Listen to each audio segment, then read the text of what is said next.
মাথাটাকে নিচু করে জীবনের সব গুনার ফিরিস্তিগুলো একটা একটা করে স্বীকার করে আল্লাহরে বলেন, আল্লাহ আমি পাপী, আল্লাহ আমার চেয়ে বড় পাপী এই দুনিয়াতে কেউ নাই। আমরা বলবো, আল্লাহ তুমি প্রশ্ন করার আগে তোমার একটা কথা বলি, আমারে কিছু জিজ্ঞেস করো না, আমি সব করেছি। এমন কোন পাপ নাই যে পাপ আমারে দিয়ে হয় নাই। তোমার রহমত দিয়ে তুমি জান্নাতে পাঠাবা, তোমার দয়ায় জান্নাতে যেতে চাই, আমল দিয়ে না। পারবেন বলতে? কিয়ামতের দিন আমরা বলবো, আল্লাহ আমার আমল দিয়ে জান্নাত চাই না, আমি তোমার দয়া দিয়ে জান্নাত চাই।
আজকে আমরা যে টপিকটা নিয়ে আলোচনা করব সেটা হচ্ছে, আমরা যে জীবনে বিপদে পড়ি, আমরা বিপদে পড়লে আমাদেরকে উদ্ধার করে কে?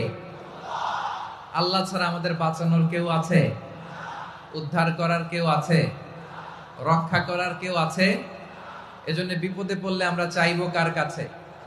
আমাদের যাই দরকার হোক আমরা ফরিয়াদ করব কার কাছে? নাকি মাজারে যেয়ে চাবেন? মাজারে যেয়ে চাবেন? অনেকে তো মাজারে যেয়ে কপাল ঘষে, আছে না নাই? মাজারে যেয়ে সন্তান চায়, আছে? এই এলাকায় নাই, এলাকার লোকদের আকীদা খালেস আমি জানি। মাজারে যেয়ে কপাল ঘষে আর সন্তান চায়। আচ্ছা, মাজারে গেলে সন্তান পাওয়া যায়?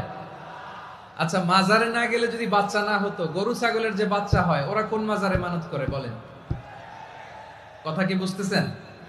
এই যে প্রতি বছর গরু ছাগল ভেড়া এগুলো যে বাচ্চা দেয়, এরা কোন মাজারে যে মানত করে?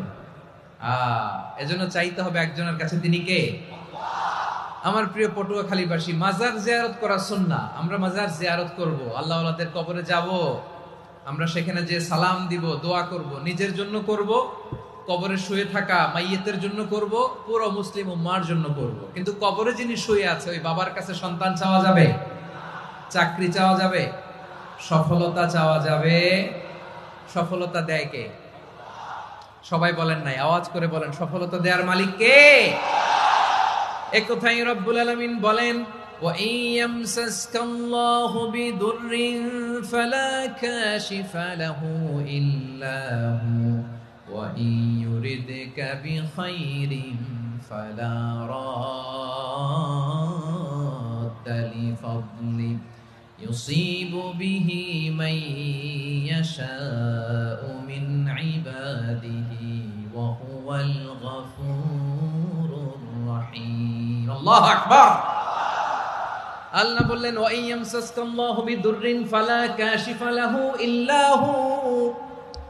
আল্লাহ যদি তোমাকে কোনো বিপদ স্পর্শ করায়, আল্লাহ যদি তোমারে কোনো বিপদে ফেলে দেয়, ওই বিপদ থেকে উদ্ধার করার তিনি ছাড়া আর কেউ নাই। জোরে বলেন ঠিক কিনা? তিনি যদি কোনো বিপদে ফেলেন, তিনি ছাড়া বিপদ থেকে উদ্ধার করার কেউ নাই। আর তিনি যদি তোমার প্রতি কোনো অনুগ্রহ করতে চান, ওই অনুগ্রহ ঠেকিয়ে দেওয়ার ক্ষমতাও কারো নাই। আল্লাহ যদি আপনার সফলতা দিতে চায়, পৃথিবীর কোন শক্তি ওই সফলতাকে থামাতে পারে? এজন্য আল্লাহ বললেন, খবরদার চিন্তার আকীদা খালিস করে নাও। ওয়া ইয়ামসাসকাল্লাহু বিদুররিন ফালা কাশিফা লাহু ইল্লা হু। আল্লাহ বিপদে ফেললে বিপদ থেকে উদ্ধার করার কেউ থাকে না। আর আল্লাহ যদি তোমার প্রতি দয়া দেখাতে চান, অনুগ্রহ করতে চান, ওই অনুগ্রহকে প্রতিরোধ করার মতো ক্ষমতা কারো নাই। তিনি তার বান্দাদের মধ্য থেকে যাকে ইচ্ছা তাকে দেন, যত ইচ্ছা তত দেন। তিনি ক্ষমাশীল, তিনি মেহেরবান। সুবহানাল্লাহ। তিনি ক্ষমাশীল, তিনি মেহেরবান। তাহলে এই আয়াত থেকে আমরা বুঝতে পারলাম, আমরা যদি বিপদে পড়ি আমাদেরকে কেউ বাঁচাতে পারে না। আমার বাবা আমারে বাঁচাতে পারে? হ্যাঁ? আমার মা আমাকে বাঁচাতে পারে? আমার বন্ধু আমারে বাঁচাতে পারে? আমার দলের কর্মী আমাকে বাঁচাতে পারে? আমার পীর সাহেব আমারে বাঁচাতে পারে? আমার পটুয়াখালীর ভাইয়েরা খেয়াল রাখবেন, বাঁচাতে পারে এক মহান সত্তা, উদ্ধার করতে পারে এক মহান সত্তা। চিৎকার করে বলুন, তিনি কে? আবার আল্লাহ বললেন, আম্মাই ইউজিবুল মুত্তাররা ইযা দাআহু ওয়া ইয়াকশিফুস সুআ ওয়া ইয়াজআলুকুম খুলাফাআল আরদ আইলাহুম মা'আল্লাহ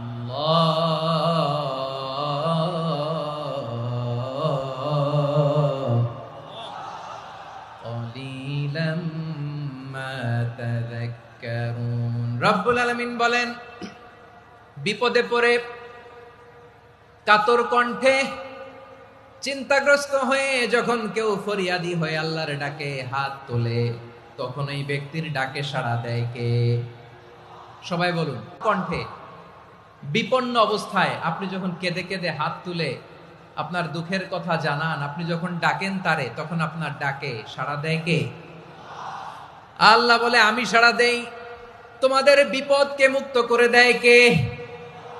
ওই আল্লাহর সাথে কোন উপাস্য আছে নাকি? কিন্তু খুব অল্প সংখ্যক লোকই তোমরা উপদেশ গ্রহণ করো। কথাটা কার? তাহলে বিপন্ন মানবতা যখন কাঁদে, মানুষ যখন বিপদে পড়ে নিরুপায় হয়ে ফরিয়াদ করে, তার ডাক শোনার কেউ নাই একজন ছাড়া। চিল্লায় বলেন তো, তিনি কে? এজন্য আমরা ফরিয়াদের হাত কার দিকে তুলব? প্রিয় পটুয়াখালী বলেন, ফরিয়াদের দুটো হাত আমরা কার দিকে তুলবো? এবং খেয়াল রাখতে হবে, মাথার সাথে সেট করে নিতে হবে, আল্লাহ ছাড়া আমাকে উদ্ধার করার কেউ নাই। এই পৃথিবীতে কেউ আপন না। প্রিয় ভাইরা, বিপদে বললে বোঝা যায় কেউ আপন না। আপন শুধু একজন মহান সত্তা, তিনি কে? এটা কি আপনারা খেয়াল রাখতে পারবেন?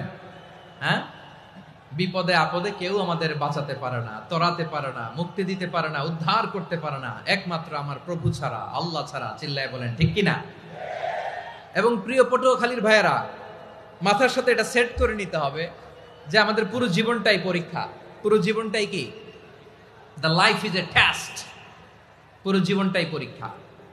এই জীবনে বিপদ আসবে, আপদ আসবে, পরীক্ষা আসবে, সবার জীবনে এটা থাকে। এক একজনের পরীক্ষা এক এক রকম।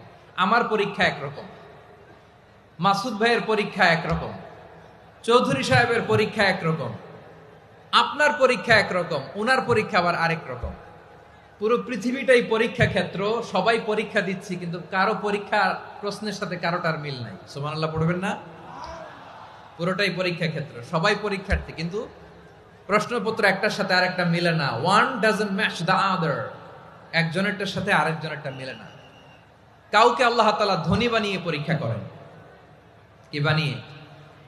কথা কি বুঝতেছেন নাকি কষ্ট হচ্ছে? কষ্ট হচ্ছে আপনাদের? কাউকে আল্লাহ ধনী বানিয়ে পরীক্ষা করেন, আবার কাউকে আল্লাহ তাআলা গরিব বানিয়ে পরীক্ষা করেন, কাউকে আল্লাহ অসুস্থ বানিয়ে পরীক্ষা করেন। কেউ দেখবেন যে দুরারোগ্য ব্যাধিতে আক্রান্ত, ডাক্তার বলেছে আর সময় নাই, দুরারোগ্য ব্যাধি, ক্যান্সার, যার নেই কোনো অ্যান্সার, তার জন্য পরীক্ষা হচ্ছে এই রোগ। আরেক লোক দেখবেন তার আবার রোগ বালাই নাই, মাশাআল্লাহ, তাকে আল্লাহ তাআলা আর্থিক দৈন্যতা, দারিদ্রতা দিয়ে পরীক্ষা করছেন। এরকম আছে না নাই? টাকা পয়সা নাই, দিন আনে দিন খায়, যা আছে তাতে চলে না, এটা তার জন্য পরীক্ষা। আবার আরেক শ্রেণীর লোক দেখবেন তাকে আল্লাহ অসুস্থতাও দেয় নাই, দারিদ্রতাও দেয় নাই, তার দাম্পত্য জীবনের সমস্যা আছে না নাই? স্ত্রী কথা শোনে না, অথবা ছেলে মেয়ে কথা শোনে না। তাহলে পরীক্ষা সবার জীবনে আছে, এক একজনের পরীক্ষাটা এক এক রকম। আল্লাহ তাআলা দেখতে চায় যে এই পরীক্ষার সময় আমরা কিরকম রেসপন্স করি, how to deal with the test, কিভাবে এই বিপদ আপদ পরীক্ষাগুলোকে আমরা হ্যান্ডেল করব, ডিল করব। এটা হচ্ছে আজকের আলোচনার বিষয়। বুঝতে পেরেছেন সবাই আমার প্রিয় ভাইয়েরা? তাহলে পরীক্ষাময় আমাদের জীবন, বিপদ আপদ পরীক্ষা এটা মানুষের পিছু ছাড়ে না। সবার জীবনে পরীক্ষা আছে, নবীদের জীবনেও পরীক্ষা ছিল। সাহাবারা জিজ্ঞেস করেছেন, ইয়া রাসূলুল্লাহ আইয়ুন নাসি আশাদ্দু বালাআন ফিদ দুনিয়া, এই দুনিয়ার বুকে কাদের পরীক্ষা সবচেয়ে বেশি? বিশ্বনবী বলেছেন আল আম্বিয়া, এই পৃথিবীতে সবচেয়ে বেশি পরীক্ষা আল্লাহ তাআলা নিয়ে থাকেন নবীদের। কাদের? নবীদের। সুম্মাল আমসাল ফাল আমসাল, এরপরে নবীদের পরের স্তরে যারা তাদের পরীক্ষা, এরপরে তাদের পরের স্তরে যারা তাদের পরীক্ষা, সিদ্দিকিনদের, শুহাদাদের, সালিহিনদের, আল্লাহওয়ালাদের। যার ঈমান যত মজবুত তার জীবনে পরীক্ষাও তত বেশি। চিল্লায় বলেন ঠিক কিনা? তাহলে মুমিনরা, বিশ্বাসীরা, আমরা কি পরীক্ষা বিপদ আপদে ভয় পাই?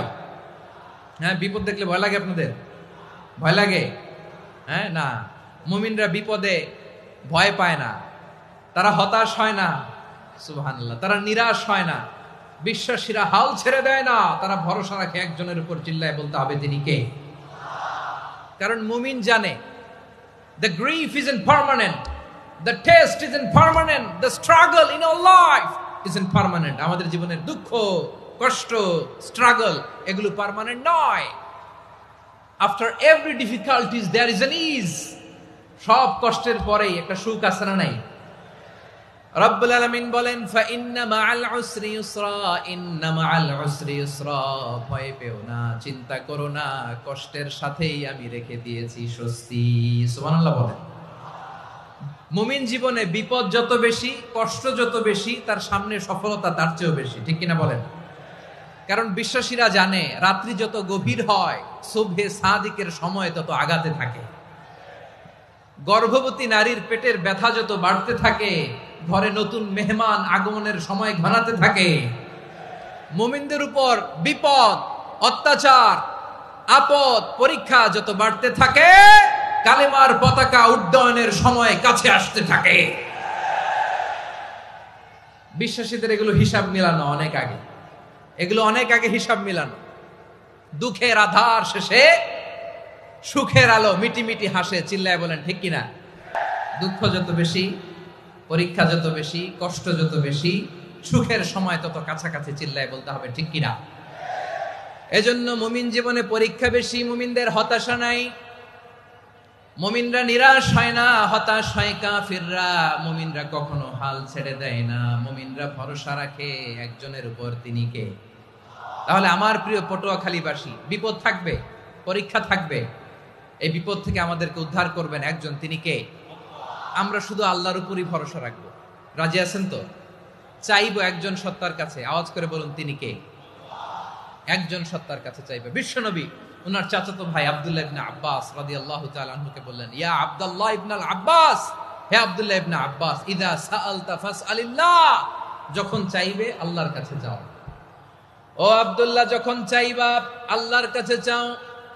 ওয়া ইযা ইসতাআনতা ফাসতাইন বিল্লাহ, যখন সাহায্য চাইবা আল্লাহর কাছে ফরিয়াদ করো। জেনে রেখো ও আব্দুল্লাহ, ওয়া'লাম আন্নাল উম্মাতা লাউ ইজতামাআত আলা আন ইয়ানফাউকা বিশাইইন লাম ইয়ানফাউকা ইল্লা বিশাইইন ক্বাদ কাতাবাহু আল্লাহু লাক। ও আব্দুল্লাহ, জেনে রেখো, মনে রেখো, গোটা বিশ্বের সবাই মিলে যদি তোমার উপকার করতে চায় ততটুকুই তারা করতে পারবে যতটুকু আল্লাহ তোমার নসিবে সেটা লিখে রেখেছে। ঠিক কিনা বলেন? আর যদি গোটা বিশ্বের সবাই মিলে তোমার বিরুদ্ধে কনস্পাইরেসি করে, ষড়যন্ত্র করে, গোটা বিশ্বের সবাই মিলেও যদি তোমার ক্ষতি করতে চায় ততটুকুই শুধু পারবে যেটা আল্লাহ তোমার জন্য বরাদ্দ রেখেছে। যতটুকু আল্লাহ তাআলা তোমার জন্য বরাদ্দ রেখেছে অতটুকুই ক্ষতি করতে পারবে, আর এক চুল বেশিও করতে পারবে না, কমও করতে পারবে না। চিল্লায় বলেন ঠিক কিনা? এজন্য আমরা চাইবো কার কাছে? সবাই বলেন নাই, আওয়াজ করে বলেন কার কাছে? সব সময় আমরা আল্লাহর কাছে চাইবো, বিপদে আপদে, সুখে দুঃখে, সচ্ছল অবস্থায় অসচ্ছল অবস্থায়। পরাজয়ের সময়, বিজয়ের সময়, সব সময় আমরা ভরসা রাখবো কার উপর? সবাই বলুন। একদল লোক আছে যারা বিপদে পড়লে আল্লাহরে ডাকে, আছে না নাই? পটুয়াখালীতে মাশাআল্লাহ নাই।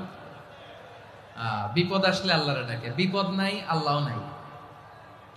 বিপদে পড়লে নামাজ পড়ে, বিপদও নাই নামাজও নাই। বিপদে পড়লে জিকির করে, বিপদ যখন চলে যায় ওদের জিকিরও বন্ধ হয়ে যায়। এরকম আছে না নাই? কিছু লোক দেখবেন পরীক্ষা আসলে নামাজ পড়ে, আছে আছে। জেনজি আওয়াজ করো, এরকম আছে? এই কমন পড়ে গেছে, কমন পড়ছে। দেখবেন পরীক্ষার সময় নামাজ পড়ে, পরীক্ষাও নাই নামাজও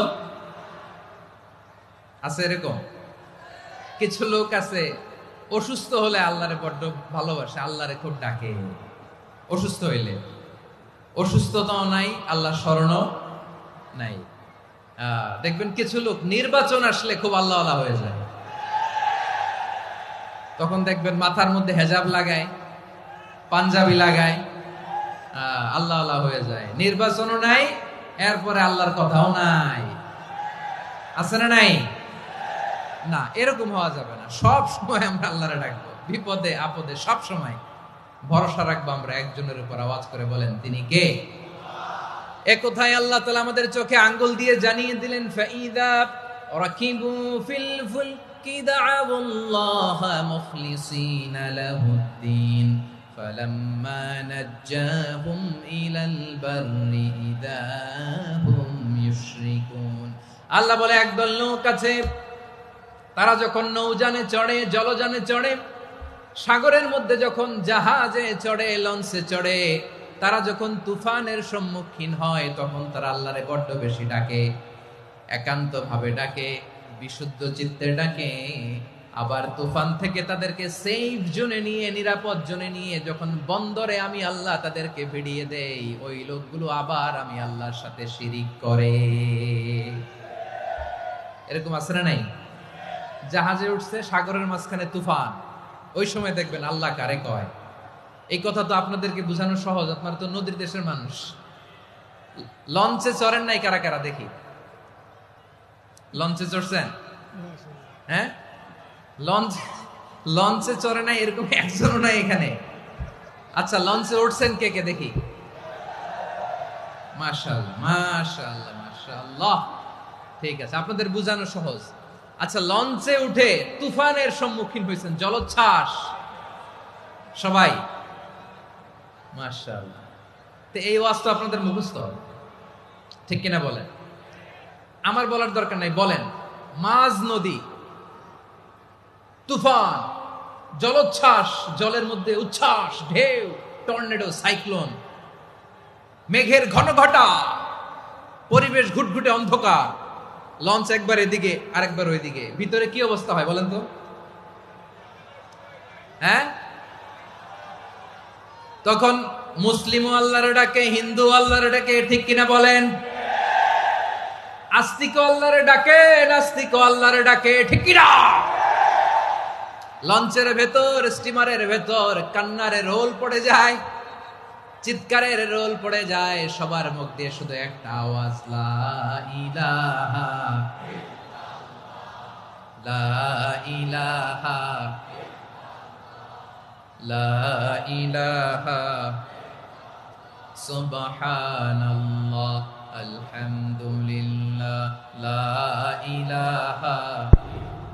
আল্লাহ নামের জিকির করবে যারা, আল্লাহর কাছে প্রিয় তারা, আল্লাহর কাছে প্রিয় যারা, জান্নাতে প্রবেশ করবে তারা, জোরে লা ইলাহা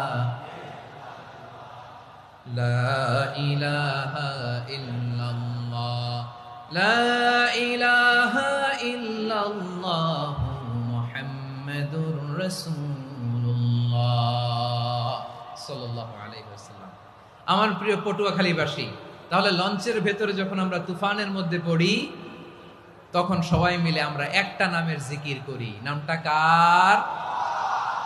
মুসলমানেরাও ডাকে, হিন্দুরাও ডাকে, আস্তিকও ডাকে, নাস্তিকও ডাকে, সবাই ডাকে একজনকে, তিনি কে? আবার দেখবেন ওই আল্লাহ তুফানের পরে, ঝড়ের পরে ওই লঞ্চটাকে যখন সদর ঘাটে ফিরিয়ে দেয়, আবার আমরা নাফরমানি শুরু করে দেই। সে কোথায় আল্লাহ বললেন, ফাইদা রাকিবু ফিল ফুলকি দা'আউল্লাহ মুখলিসিনা লাহুদ্দিন ফালাম্মা নাজ্জাহুম ইলাল বাররি ইযা হুম ইউশরিকুন। সাগরে যখন তুফানে পড়ে আমি আল্লাহর ডাকে, আবার আমি আল্লাহ যখন বাঁচিয়ে দেই, আবার আমি আল্লাহর সাথে শিরিক শুরু করে। আমরা কি এরকম হতে চাই নাকি? এরকম করবেন? হ্যাঁ না, আমরা তুফানে পড়লেও আল্লাহরে ডাকি, আবার বাঁচায় দেওয়ার পরেও ডাকি কারে? আল্লাহকেই ডাকি। বিমানের মধ্যে মাঝে মাঝে দেখবেন যে এয়ার টার্বুলেন্স হয়, জানেন? এয়ার টার্বুলেন্স জানেন তো? মাঝে মাঝে বিমানটা বাউন্সিং করে, বাম্পি, ভেরি বাম্পি ওয়েদার। শোনেন নাই? 40,000 ফিট উপরে যখন থাকে তখন পাইলট মাঝে মাঝে বলে, dear passengers, ladies and gentleman, right now we are flying 40,000 feet above the ground and we are passing very air turbulence, very heavy air turbulence right now. Please fasten your seat belt. দেখবেন মাঝে মাঝে বলে যে, ভদ্র মহিলা, ভদ্র মহোদয়গণ, আমরা 40,000 ফিট উপর দিয়ে যাচ্ছি আর এয়ার টার্বুলেন্স ফেস করছি, মেহেরবানি করে আল্লাহর হস্তে সিট বেল্ট বাঁধুন। তখন বিমানটা এরকম বাউন্সিং করে, শেকিং করে। আপনারা মুখোমুখি হয়েছেন? ইদানিং এই এয়ার টার্বুলেন্স বেড়ে গিয়েছে। গত বছর আমার ইন্টারন্যাশনাল অনেকগুলো ফ্লাইট ছিল, তো আমি দেখলাম যে আগের ফ্লাইটগুলোর তুলনায় এখন এয়ার টার্বুলেন্স খুব বেশি। আমি একটু রিসার্চ করে দেখলাম, ক্লাইমেট চেঞ্জের কারণে, জলবায়ু পরিবর্তনের কারণে আকাশের বাতাসের মুভমেন্টে পরিবর্তন হয়েছে, ফলে এখন বিমান শেকিং করে বেশি, বাউন্সিং, বাম্পি ওয়েদার। তো বলেন তো, 40,000 ফিট উপরে যখন আপনি, কয় হাজার ফিট? সবাই বলুন, কয় হাজার ফিট? 40,000 ফিট উপরে যখন আপনি, তখন যখন বিমানটা এরকম বাউন্সিং করে, সবাই যখন ভমিটিং করে বিমান নষ্ট করে দেয়, বমি করে, তখন বাঁচানোর কে আছে আল্লাহ ছাড়া? কেউ আছে? ওই মুহূর্তেও সবাই মিলে একজনের ডাকে আওয়াজ করে বলেন, তিনি কে? মাঝে মাঝে কিছু সোশ্যাল মিডিয়ায় কিছু ভিডিও পাওয়া যায় যে হেভি যখন এয়ার টার্বুলেন্স হয়, 10 সেকেন্ড 15 সেকেন্ডের কিছু ভিডিও পাওয়া যায়, বিমানটা এরকম বাউন্সিং করছে, বাম্পি ওয়েদার, কাঁপছে, মানুষগুলো বমি করছে, অক্সিজেন মাস্কগুলো সব ঝুলে পড়েছে, বিমানটা শুধু কাঁপছে। তখন দেখবেন বিমানের ভেতরেও এরকম লঞ্চের মতো চিৎকার আছে না নাই? বিমানের ভেতরেও তখন চিৎকার।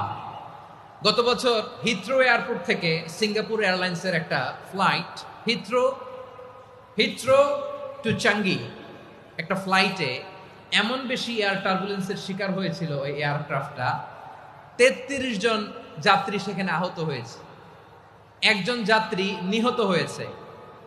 কেবিন ক্রুজ, এয়ার হোস্টেস যারা আছে, একজনের নাক ফেটে, চোখ ফেটে, কপাল ফেটে, ব্লিডিং হয়ে শয়লা। প্রিয় ভাইয়েরা, ওই 40,000 ফিট উপরে বিমানটা যখন কাঁপবে, তখন আমাদেরকে আল্লাহ ছাড়া আর কেউ বাঁচানোর আছে? এত আস্তে বললে হবে? ওই কঠিন মুহূর্তে আমার বাবা আমারে বাঁচাতে পারে, আমার বন্ধু আমারে বাঁচাতে পারে। এই গ্রাউন্ডে, জমিনের বুকে আমার প্রোটোকল, আমার ক্ষমতা, আমার দাম্ভিকতা, কোনো কিছু আমারে বাঁচাতে পারে একজন ছাড়া। চিল্লায় বলতে হবে, তিনি কে? সে আল্লাহ বললেন, গোলাম, আমি বিপদের সময় ঠিকই তোমাদের বাঁচিয়ে দেই। ওই বিমানের ভেতরে 40,000 ফিট উপরে যখন তোমরা এয়ার টার্বুলেন্সের শিকার হও, তখন নাস্তিকও আল্লাহরে ডাকে, হিন্দু আল্লাহরে ডাকে। জোরে বলেন ঠিক কিনা? আবার বিমানটা যখন শান্ত হয়ে যায়, একটু পরেই বিমানের স্ক্রিনের মধ্যে হিন্দি সিনেমা খোঁজে।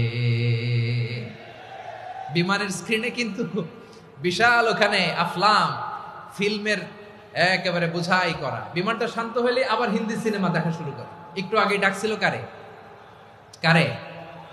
দেখবেন বাংলাদেশে আমাদের ক্রিকেটাররা যখন অন্য কোনো দেশের সাথে খেলে, অনেক সময় এমন হয়, বল বাকি একটা, রান দরকার 6টা।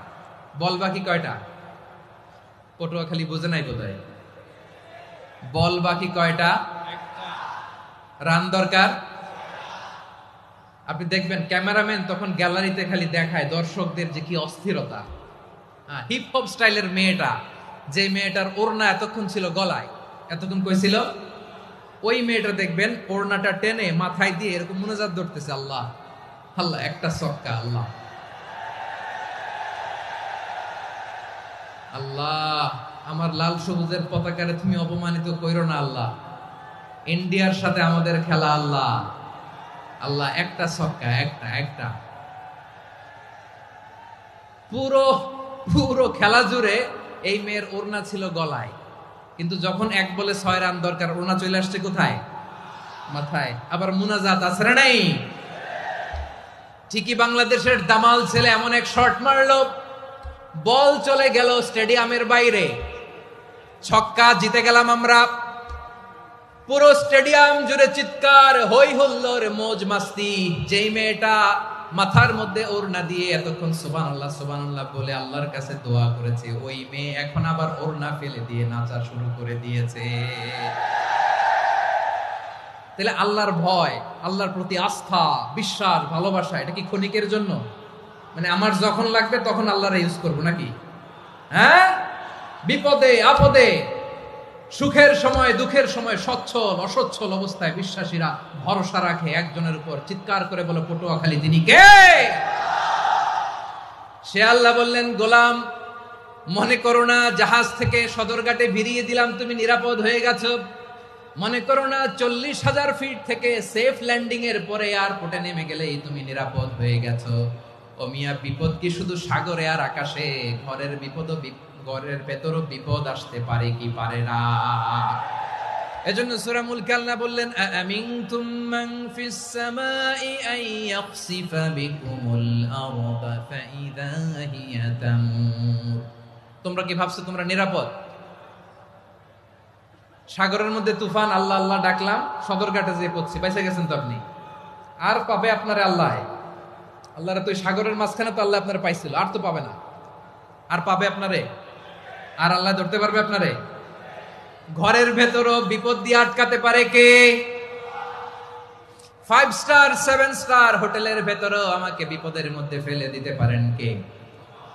আল্লাহ বললেন, তোমরা কি ভেবেছো তোমরা নিরাপদ? আমি চাইলে ল্যান্ডস্লাইডস, ভূমি ধস দিয়ে 1 লক্ষ 1 মুহূর্তে নিয়ে যেতে পারি, এক সুনামি দিয়ে থাপ্পড় মেরে 3 লক্ষ সাগরের ভেতরে ঢুকায় দিতে পারি, 1 সেকেন্ডও লাগে না আমার। أم أمنتم من في السماء أن يرسل عليكم حاصبا فستعلمون كيف نذير। আল্লাহ চাইলে আকাশ থেকে পাথর বৃষ্টি নাজিল করতে পারেন কি পারেন না? এই মুহূর্তে এখানে ভূমিকম্প দিতে পারেন কি পারেন না? আচ্ছা, ভূমিকম্প যখন হয় আমাদের কারো হুঁশ থাকে? আপনি মনে করছেন আমরা সাধারণ মানুষ, আমরা দৌড় দেই, আর প্রেসিডেন্ট প্রধানমন্ত্রী ওনারা বুঝি খাটে শুয়ে থাকে? কথা বুঝে নাই বোধহয়। ভূমিকম্প, আর্থকোয়েক যদি হয়, বাঁচার জন্য আমরা কি করি? হয় খাটের তলায়, ডাইনিং টেবিলের নিচে, উপরে শক্ত কিছু আছে এটার নিচে, অথবা ঘর থুইয়া দেও দৌড়। তো প্রধানমন্ত্রী উনি কি করে? প্রেসিডেন্ট উনি কি করে? হ্যাঁ, উনি খাটের মধ্যে যে শুয়ে থাকে নাকি? উনিও দৌড়, সাধারণ মানুষও দৌড়, প্রধানমন্ত্রীও দৌড়, বাড়িওয়ালাও দৌড়, ভাড়াটিয়াও দৌড়, সবাই দৌড়। নাকি ভাড়াটিয়ারা বাড়ি থুইয়া দৌড়, বাড়িওয়ালারা আর বেরোয় না? এরকম না। তাহলে যে কোনো মুহূর্তে ভূমিকম্প দিয়ে নাস্তানাবুদ করতে পারে কে? আমার প্রিয় ভাইয়েরা, আমরা নিরাপদ নই, আমরা তার দয়ায় বেঁচে আছি। কার দয়ায়? এজন্য আল্লাহ বললেন, গোলাম যে কোনো মুহূর্তে বিপদ দিয়ে তোমাদেরকে নাস্তানাবুদ করতে পারি। বিশ্বাসী বলে যদি নিজেকে দাবি করো, সব সময় ডাকতে হবে একজন সত্তাকে। বলেন তিনি কে? এই কথা ক্লিয়ার? এই সবগুলো উদাহরণ শেষে সবার কাছে ক্লিয়ার হয়েছে না যে বিপদ থেকে, আপদ থেকে, পরীক্ষা থেকে, ক্যালামিটি থেকে আমাদেরকে কেউ বাঁচাতে পারে না একজন সত্তা ছাড়া। আবারও বলেন তো তিনি কে? ক্লিয়ার? হ্যাঁ, সবাই বুঝতে পারছেন? আচ্ছা, এবার আমরা দেখি বিষ্ণু ঈসা ইসলামের জীবনে বিপদ আপদ ছিল কিনা। উনি বিপদ আসলে কিভাবে ডিল করতেন, বিপদ আসলে কোন দোয়া পড়তে হয়, কিভাবে ফরিয়াদের হাত উত্তোলন করতে হয়, কিভাবে রবের দরবারে নতজানু হয়ে ফরিয়াদ করতে হয়, এটা জানার দরকার আছে না নাই? আসুন আমরা বিষ্ণুনবীর জীবনী থেকে দেখি বিপদ আসলে উনি কি করতেন। বিপদ আসলেই প্রথমে বিষ্ণু ঈসা ইসলাম একটা দোয়া পড়তেন। কি পড়তেন? তিনি পড়তেন, ইন্না লিল্লাহি ওয়া ইন্না ইলাইহি রাজিউন, নিশ্চয় আমরা আল্লাহর জন্য, নিশ্চয় আমরা কার দিকে ফিরবো ভাই? আবার কার দিকে ফিরবো? আওয়াজ করে বলুন তো, আমরা এসেছি কার কাছ থেকে, আবারও ফিরে যাব কার কাছে? এজন্য বিষ্ণুই পড়ছেন ইন্না লিল্লাহি ওয়া ইন্না ইলাইহি রাজিউন, নিশ্চয় আল্লাহর জন্য, ওই আল্লাহর দিকেই আমরা ফিরে যাব। তারপরে বিষ্ণুই পড়তেন আল্লাহুম্মা আজুরনি ফি মুসিবাতি ওয়াখলুফ লি খায়রাম মিনহা। একসাথে প্রথমে পড়তেন ইন্না লিল্লাহি ওয়া ইন্না ইলাইহি রাজিউন, তারপর পরই পড়তেন আল্লাহুম্মা আজুরনি ফি মুসিবাতি ওয়াখলুফ লি খায়রাম মিনহা, মানে আল্লাহ এই যে আমি বিপদে ধৈর্য ধারণ করলাম এটার সব তুমি আমার দাও, আর যেটা হারালাম এর চেয়ে ভালো কিছু দিয়ে মেকআপ করে দিও, ভালো কিছু দিয়ে বদল করে দিও। সুবহানাল্লাহ পড়েন। তাহলে বিপদ আসলে আমরা কি পড়ব? কথা বলেন। এই যে আমি শুয়েছিলাম, নাশিদ গাচ্ছিল ওরা, এদেশে পরস্পরে দেখা হলে দেয় সালাম, এদেশে আমজনতার হৃদয় জুড়ে পাকালাম, এদেশে বিপদ এলে সর্বজনে সর্বক্ষণে দোয়া পড়ে ইন্না লিল্লাহ, কি পড়ে? সুবহানাল্লাহ সুবহানাল্লাহ সুবহানাল্লাহ সুবহানাল্লাহ। এদেশে আজান শুনে সূর্য ওঠে শহর গ্রামে, এদেশে আজান শুনে সূর্য ডুবে সন্ধ্যা নামে, এদেশে সকল কাজে সবাই বলে বিসমিল্লাহ, এদেশে ভালো কিছু দেখে শুনে হাসি মুখে সবাই বলে মাশাআল্লাহ। সুবহানাল্লাহ পড়েন। তাহলে বিপদ এলে আমরা কি পড়ি? কথা বুঝলে সবাই উত্তর দিতে হবে, বিপদ এলে কি পড়ি? তাহলে বিপদ এলেই আমরা এখন থেকে ইন্না লিল্লাহ করব, নাকি হাই হুতাশ করবেন?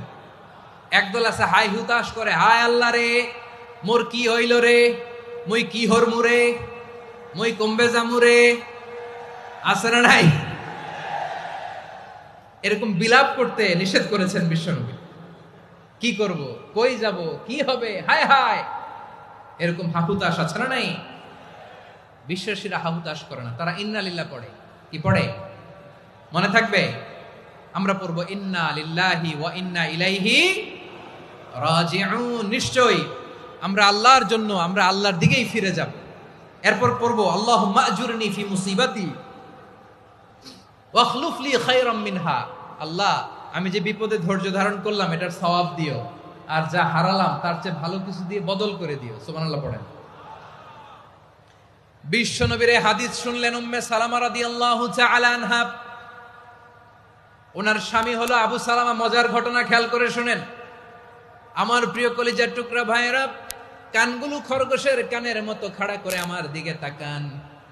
সাইয়্যিদাতুনা উম্মে সালামা রাদিয়াল্লাহু তাআলা আনহা, ওনার স্বামীর নাম আবু সালামা। শ্রেষ্ঠ দম্পতি, শ্রেষ্ঠ ফ্যামিলি। প্রথমে হিজরত করেছিলেন হাবাসায়, পরে হিজরত করেছেন মদিনায়।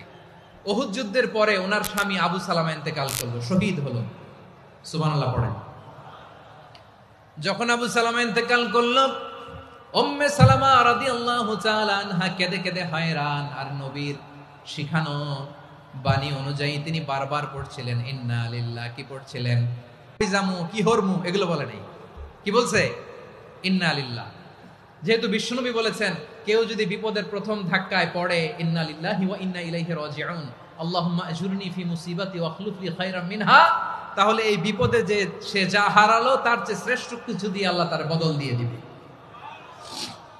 এই হাদিস শুনে উম্মে সালামা রাদিয়াল্লাহু তাআলা আনহা ওনার প্রাণ প্রিয় স্বামী আবু সালামার ইন্তেকালের পরে চোখের পানি ছাড়ে আর পড়ে ইন্না লিল্লাহি ওয়া ইন্না ইলাইহি রাজিউন, আল্লাহুম্মা আজুরনি ফি মুসিবাতি ওয়াখলুফ লি খায়রাম মিনহা। বারবার এই দোয়া পড়ে চোখের পানি ছাড়ে, এই দোয়া পড়ে চোখের পানি ছাড়ে, আর মনে মনে বলে আবু সালামার মতো ভালো মানুষ মদিনাতে নাই, আবু সালামার চেয়েও ভালো মানুষ মদিনাতে নাই, তার চেয়ে ভালো মানুষ কি করে আল্লাহ তাআলা আমারে দিবে, তার চেয়ে ভালো মানুষ তো আমি মদিনাতে দেখি না। চোখের পানি দিয়ে বুক ভাসায় আর নবীর হাদিসের উপর আমল করে পড়ে ইন্না লিল্লাহি ওয়া ইন্না ইলাইহি রাজিউন, ইন্না লিল্লাহি ওয়া ইন্না ইলাইহি রাজিউন। পড়তে পড়তে চোখের পানি ছাড়ে আর চিন্তা করে বিশ্বনবী বললেন এই দোয়া পড়লে যেটা হারালাম তার চেয়ে ভালো কিছু দিয়ে আল্লাহ পুরস্কার দেয়। আবু সালামার চেয়ে ভালো মানুষ মদিনার মধ্যে আর কে হতে পারে? কি আজীব তামাশা, কি অবাক করা ঘটনা! কিছুদিন পরে দেখা গেল সাইয়্যিদুল মুরসালিন রাহমাতাল লিল আলামিন স্বয়ং বিশ্ব নবী উম্মে সালামাকে বিয়ের প্রস্তাব পাঠিয়েছে। স্বয়ং বিশ্ব নবী উম্মে সালামা রাদিয়াল্লাহু তাআলা আনহাকে বিয়ের প্রস্তাব পাঠিয়েছেন। উনি রাজি হয়ে গেলেন, বিয়ে হয়ে গেল, উনি হয়ে গেলেন উম্মুল মুমিনিন, আমাদের মা, পুরো মুসলিম উম্মার মা। চিৎকার করে বলেন আল্লাহু আকবার। তাহলে আমার প্রাণপ্রিয় ভাইরা, বিপদে পড়লে আমরা পড়বো ইন্না লিল্লাহি ওয়া ইন্না ইলাইহি রাজিউন, আল্লাহুম্মা আজুরনি ফি মুসিবাতি ওয়াখলুফ লি খায়রাম মিনহা। পড়বেন? পড়বেন না? যারা যারা বিপদ আসলে এই দোয়াটা পড়বেন এখন থেকে আওয়াজ করে ইনশাআল্লাহ বলেন। যা হারাইছেন তার চেয়ে শ্রেষ্ঠ জিনিস দিয়ে বদলা দিবে কে? বিশ্বাস হয়? একটু সন্দেহ লাগে মনে হয়, একটু সন্দেহ আছে? যাদের বিশ্বাস হবে তাদেরকে আল্লাহ উত্তম বদলা দিবে, ঠিক কিনা বলেন? তাহলে বিপদে পড়লেই প্রথমে আমরা এটা পড়ব। দোয়াগুলো যদি এখন মুখস্থ না হয়, এই যে রেকর্ডিং হচ্ছে, পেয়ে যাবেন, কালকেই পেয়ে যাবেন। শুনে শুনে মুখস্থ করবেন। আমার মায়েরা, আমার বোনেরা, আপনাদের জন্য 3টি মাঠের অ্যারেঞ্জমেন্ট করা হয়েছে, আমি জানি। আপনারাও এই দোয়াগুলো পড়বেন, আপনার স্বামীকে শেখাবেন, সন্তানকে শেখাবেন, আপনার পুরো পরিবারটাকে জান্নাতের টুকরো বানিয়ে দিবে কে? তাহলে বিপদ আসলে প্রথমে কি পড়তে হবে এটা জেনে গেলাম। এরপরে বিপদ আসলে নিজেকে কি করে আল্লাহর কাছে সঁপে দিতে হয় এটাও জানার দরকার আছে না নাই? বিপদে প্রথমে ইন্নালিল্লাহ করলাম, ধৈর্য ধারণ করলাম, বিপদ থেকে উদ্ধারের সর্বোচ্চ চেষ্টা করলাম। আমার কাজ যখন শেষ, তখন আমি আমার এই বিষয়টা আল্লাহর কাছে সঁপে দিব। কার কাছে সুপর্দ করব? কার কাছে? বিপদে বললে কেমন করে নিজেকে আল্লাহর কাছে সঁপে দিতে হয়, আসুন সাইয়েদনা ইব্রাহিম আলাইহিস সালামের জীবনী থেকে জানি। আল্লাহর খলিল ইব্রাহিম আলাইহিস সালাম আমাদের মতো সমাজ ব্যবস্থা পায় নাই। আমরা জন্মের পরে আমাদের কানের ভেতরে আজান দিয়েছে কে? একামত দিয়েছে কে? আমাদের বাপদাদারা আমাদের কানে আজান দিয়েছে কি? দেয় নাই। আমাদের জন্মের পরেই তো আজান, একামত, বাড়ির পাশে মসজিদ, প্রতিদিন আজান, জুমার খুতবা, প্রতি মাসে মাসে তাফসিরুল কোরআন মাহফিল, মসজিদ, মিনারা, অভাব নাই, ঠিক কিনা বলেন? আপনি যেই সুন্দর ইসলামিক এনভায়রনমেন্ট পেয়েছেন, আমাদের ইব্রাহিম খলিল উনিও কি এরকম পেয়েছিলেন? হ্যাঁ, উনি জন্মের পর পরে ওনার কানে আজান দিয়েছে কেউ? আমার প্রিয় ভাইরা, আগা গোড়া একটা শিরকি পরিবেশ উনি জন্মগ্রহণ করেছেন। উনি ছাড়া ওই তল্লাটে একজনও আল্লাহর উপর বিশ্বাসী নাই। কল্পনা করতে পারেন? গোটা তল্লাটে, গোটা দেশে বিশ্বাসী মুমিন, আল্লাহর উপর বিশ্বাস স্থাপনকারী কয়জন? সবাই বলেন কয়জন? বাকি সব মুশরিক।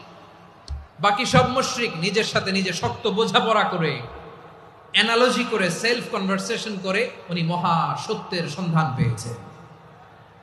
উনি আকাশের তারা দেখে ভাবে মনে হয় এটাই আমার খোদা। ওরা দেখে তারা নাই, মনে মনে বলে না তাইলে এটা না। আবার চাঁদ দেখে বলে চাঁদটা বড় মায়া লাগে, মনে হয় এটাই আমার রব। পরে দেখে চাঁদও নাই, কয় না এটা না। এরপরে দ্বীপ প্রহরের জলজলে সূর্যটা খাঁ খাঁ করে গোটা পৃথিবীটারে রৌদ্র দিয়ে তাতিয়ে রাখে। তিনি ভাবলেন মনে হয় এটাই আমার রব, কারণ এটাই তো সবচেয়ে বড়। কিন্তু বিকেল বেলা ওই সূর্যটাও যখন চলে যায়, সাইয়েদনা ইব্রাহিম বলে না এটাও তো নাই। আমার খোদা যদি আমারে ছেড়ে চলে যায়, বিপদে পড়লে আমারে উদ্ধার করবে কে? এভাবে নিজের সাথে অ্যানালজি, সেলফ কনভারসেশন করতে করতে করতে তিনি মহা সত্যের সন্ধান পেয়েছেন। সুবহানাল্লাহ পড়েন। সব শেষে তিনি ডিসিশন নিয়ে ঘোষণা দিলেন, ইন্নী ওয়াজ্জাহাতু ওয়াজহিয়া লিল্লাযী ফাতারাস সামাওয়াতি ওয়াল আরদা হানিফান ওয়া মা আনা মিনাল মুশরিকিন। নিশ্চয় আমি এমন সত্তার দিকে মনোনিবেশ করলাম, মুখাপেক্ষী হলাম, যিনি আকাশ বানিয়েছেন, জমিন বানিয়েছেন, আমি মুশরিক নই। সুবহানাল্লাহ। পারতেন? আপনি পারতেন? কেউ নাই, লক্ষ লক্ষ মুশরিক, আপনি একা। ওনার মতো এরকম বিচক্ষণতা দিয়ে আল্লাহরে খুঁজে পাইতে পারতেন আপনি? কি নবী ছিল, আল্লাহকে খুঁজে পেয়েছে। যখন আল্লাহর ইবাদত শুরু করলো, এই কথা ছড়ায় পড়লো চারদিকে। নমরুদ সাইয়েদনা ইব্রাহিমকে ডেকে পাঠালেন। নমরুদ বলে, ইব্রাহিম তুমি নাকি মূর্তির পূজা না করে কোন নতুন রবের ইবাদত করো, কে তোমার রব? সাইয়েদনা ইব্রাহিম বললেন, রব্বি আল্লাযী ইউহয়ী ওয়া ইউমীত, আমি এমন রবের ইবাদত করি যিনি জীবন দেন, যিনি মৃত্যু দেন। নমরুদ বলে, তাই নাকি? তোমার রব জীবন দেয়, মৃত্যু দেয়, আর এটা তো আমি দেই। আমিও তো জীবন দেই, আমিও তো মৃত্যু দেই। সাইয়েদনা ইব্রাহিম বললেন, কেমন করে তুমি জীবন দাও মৃত্যু দাও একটু দেখাও তো। নমরুদ জেলখানা থেকে দুজন কয়েদিকে ডেকে আনলো, কয়েদি এনে অর্ডার করলো, একটাকে এখনই শিরোচ্ছেদ, হেড অফ, ডেথ পেনাল্টি, মৃত্যুদণ্ড দেয়া হলো, ফিনকি দিয়ে রক্ত বেরোলো। নমরুদ বলে, দেখো দুজনকে ধরে আনলাম, একজন কয়েদিকে দিলাম ডেথ পেনাল্টি, মৃত্যুদণ্ড, ওরে মৃত্যু দিলাম।